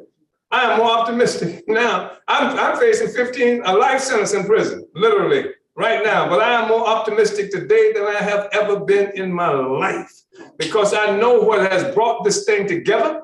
I know that it's in big time trouble. It's not just having to fight Uhuru movement on Redwood. You understand? They're having to fight for maintain the whole social system, the contradictions of the system. Anytime you build a system that's built like on a fault line of oppression and exploitation, anytime the oppressed tries to get free, it creates earthquakes throughout the whole social system. That's what a fault line does, isn't it? You got this territory resting on this fault line, this earthquake, this right below. And what makes this earthquake happen is the people just want to be free. Just want to stop, be free. That's all. Nobody trying to kill people. Nobody running around talking about kill whitey. This is something even they created. They even wrote an article one day and put it in a newspaper saying that I was plotting in a basement with a group of people saying, let's go out and kill whitey. They did that, not me, they did that. You understand? So, but nobody's talking about that. That's not what our message is. Our message is basic democratic message. When they bombed them children in Birmingham, they weren't talking about go out and kill whitey. Right. They was just talking about using the electoral process that Zaki Baruti is promoting so much, that Jesse Todd has used, to put forth the Todd program that would keep them from destroying our communities like they're doing here in St. Louis. That's what they were doing. So, but we have to be clear. We have to build organizations. People like to quote Kwame Ture, who I knew quite well, worked with in various places, etc., because he says, organize, organize, organize. Yes, we need organization. But there has to be organization to some end. To just organize in and of itself is meaningless. The Glee Club is an organization. The Boy Scouts is an organization. We know a whole bunch of organizations right here in St. Louis, don't we? That don't do a damn thing to serve the people. Right. So there is a to what end. And all the work that we've been doing and all the work this coalition has been doing is towards a particular end. I am not a part of a movement that came together again to fight for free speech. I am a part of a movement that came together to fight for the freedom of African people here and everywhere else around the world. And then the struggle for free speech is an auxiliary. The struggle for free speech is for the right to be able to advocate Black people being freedom, for having freedom, and to organize for that. That's how organize, organize, organize. Organize to drop the charges. Organize to get people to Washington, D.C. on November 4th. Organize in your communities to get groups of people who would make a commitment to take the word out, to pull people together, to initiate caravans that will leave from their cities to go to Washington, D.C. for November the 4th. Organize so people can raise money to get buses. They can put 40 people, 50 people on a bus to go to Washington, D.C. Organize so that you can use every venue, every opportunity to be on the radio, to hold community events, to talk about November 4th, and organize to do this to advance this program that we are talking about, the demands that we just saw. Hands off Uhuru, drop the charges, end this attack on Cuba, end this attack on the Tampa 5, end this attack on the people who are down there in Atlanta, Georgia, trying to stop that cop city that they're building there to terrorize Black people. End all of these attacks against the people who just want to be free. That's all. And nobody I mentioned is engaged in any kind of armed struggle or any kind of thing to attack the United States. They're not talking about going to Washington, D.C. to climb the walls and to defecate on the seats of Nancy Pelosi or to chase the vice president to the hall. All the people are talking about are democratic rights. And there's something horribly wrong in a social system where they can't tolerate a discussion for democratic rights. And there's something terribly wrong in a social system that promotes the fact that it's got all these horrible, destructive weapons that they can make war. They can send more and more to Ukraine to kill Ukrainians, to kill Russians and things like that. They threaten the peoples around the world. They're negating deals that's been made around the prohibition of the expansion of nuclear war. This is the country we're talking about. Yet it is so fragile. It can't tolerate a discussion in St. Louis, Missouri. It can't tolerate a discussion about Black people. What in the hell is this? This This is not a system that's speaking from moving from confidence. Right. It doesn't have the confidence that we have. Right. We can see the future and it does not frighten us. Yeah. They see the future and it scares them to death. Yeah. Because it is a future of a free people who will not live in a world that is determined by slaves and slave masters and workers and bosses forever. It can be ended. We will end it. Yeah. That's what scares the hell out of them. Yeah. That's what scares the hell out of them. You gotta listen, because we got an extraordinary secretary here that the vice chair of this organization has put in place as the Secretary General. Y'all heard Chairwoman, Vice Chair Lisa say that. So y'all call her Secretary, but she's really the Secretary General. And y'all heard Sister Alicia acting just like that's what she is. Mm-hmm. And so we're going to hear some announcements, and don't turn your faces away or shut anything down, because when Sister Alicia makes an announcement, the earth trembles.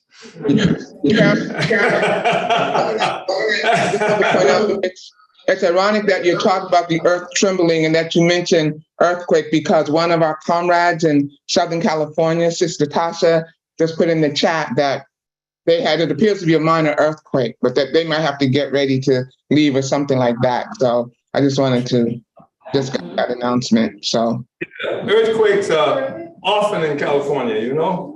They talk about the big one, literally, they talk about the big one that California might actually separate from the rest of the continent and float on out there. Well, that's just stolen property that they've lost. That's that earthquake, yeah, is a real contradiction. I appreciate that coming from the comrade. So Comrade Elikia Nguma, the drummer woman, the maestro. Uhuru, Chairman. Uhuru. So thank you, for all of what you just expressed, Chairman. I think it was very dynamic. And also thank you to all who participated in our program, over this weekend and especially today. So the first announcement we have, I would just be saying some of these things verbally, just put me on the screen, please, is again, the 15th annual Black People's March on the White House, hosted by the Black is Back Coalition for Social Justice, Peace, and Reparations, co-sponsored by the Hands Off Uhuru, Hands Off Africa Counter-Offensive. The link to register is open. It's live on the blackisbackcoalition.org. You can also access materials on handsoffuhuru.org, but you can do it. We've seen some registrations already coming in, to go to blackisbackcoalition.org to register for the 15th annual Black People's March on the White House, carrying the same theme as this conference. Thank you. Not one step backward, FBI attacks the Black Liberation Movement. Drop the charges now. Is the tab, one more tab to the right. That's the one you meant to click, yes. I also want to announce that in PDM, so yes, on the screen, you'll see how to find that. In PDM is having a convention, the InPDM 2023 convention, being held in St. Louis, Missouri, right at the Uhuru House, where this 14th annual conference is taking place on September 8th through 10th. It's titled Deepening the Counter-Offensive, Completing the Black Power Movement. This time we will win. You can register at inpdum.org. That's INPDUM. InPDum is the International People's Democratic Uhuru Movement. So you can go to inpdum.org to register for that convention. I also want to say this is a recent development, as was mentioned earlier today. At the beginning of September, we are looking at September 2nd. The time is still to be determined.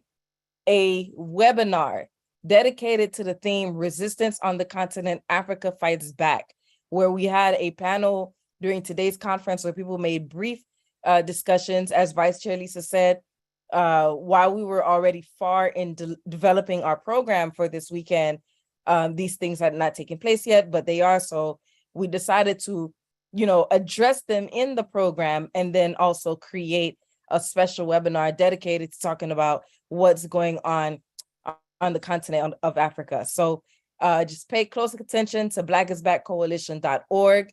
Also, when everybody receives their thank yous for participating with us, the link to register will be included in that. That will be September 2nd. The time is to be determined and to be announced. And the other announcement that is very, very important that I could not miss is I'm going to go back to our list of those who made any type of contribution today. It's been incredible. Reverend Edward Pinkney, $300. Sister Belinda Parker Brown, $60. Ralph Pointer, $200 pledge. Sister Betty Davis, $200 pledge. Mwezi Odom, $100 pledge. Lisa Watson, $50 contributed. Jesse Todd, $100 paid as a check. Maureen Wagner, $75 paid, contributed. Janice Kant, $50 contributed. Len Demmer, $30 contributed. Jamu Baraka pledged $100. Black Alliance for Peace, $150 pledge. Holly Murray, $20 contributed. Universal African Peoples Organization, $150 pledge. Karen Lake, $120 contributed. Chairman Amali Shatella, $200 pledge. Don Fitz of the Green Party St. Louis, $50 being pledged. $100 from Larry Wells contributed, and membership renewal. Leah Fifield, $100 contributed. Raya, Comrade Raya, $50 contributed. Uhuru Solidarity Movement, $100 contributed. Comrade Matum contributed $50. Melanie or MQ,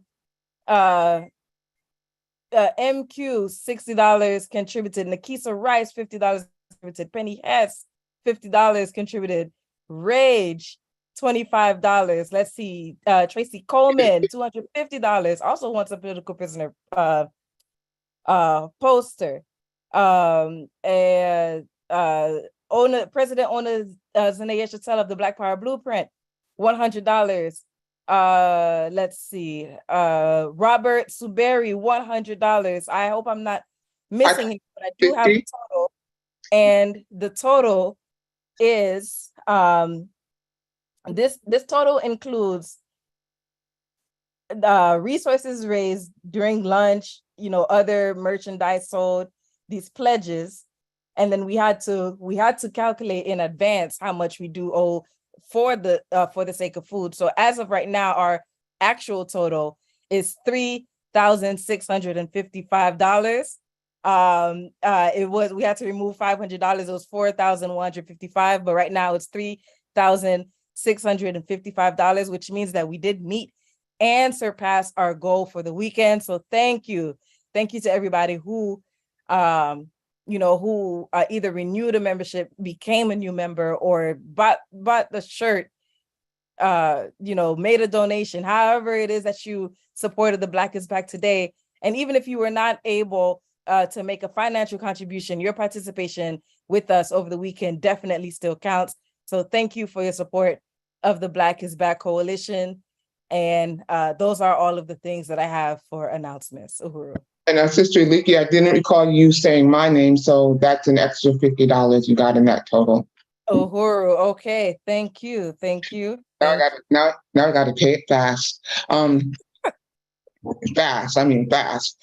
Brothers and sisters, this has been so powerful. I urge Sister Lisa and Comrade Ngoma, I don't know, was it mentioned that the party is paying its annual membership? It was included in that? Okay, yes. All right, good. I just want to thank everybody on behalf of the Black is Back Coalition for Social Justice, Peace, and Reparations. And again, we are so proud to be a part of the Uhuru movement. We are so proud of the work of our comrades. Hands off the Uhuru movement. Hands off the Uhuru 3. We are winning. And I'll also say this much, yeah, they got damn good reason to be scared. And I just know, because I'm on the streets talking to people, Cornel West and everything, I know of people changing their party affiliation like I did. So yes, they have to be afraid of that. And also just lastly, as we know, it's never been any voting or anything like that that advanced our struggle. It was always the Black liberation struggle. We have always been our own liberators. And once we awaken to that, then we won't have to be held prisoner by any so-called political party, and then we can really actualize our power. Thank everybody so much again. Uhuru! Black is back! Hands off the Uhuru 3, and see you in November. Uhuru. Right. Uhuru, forward to Washington, D.C. Washington, D.C., yes.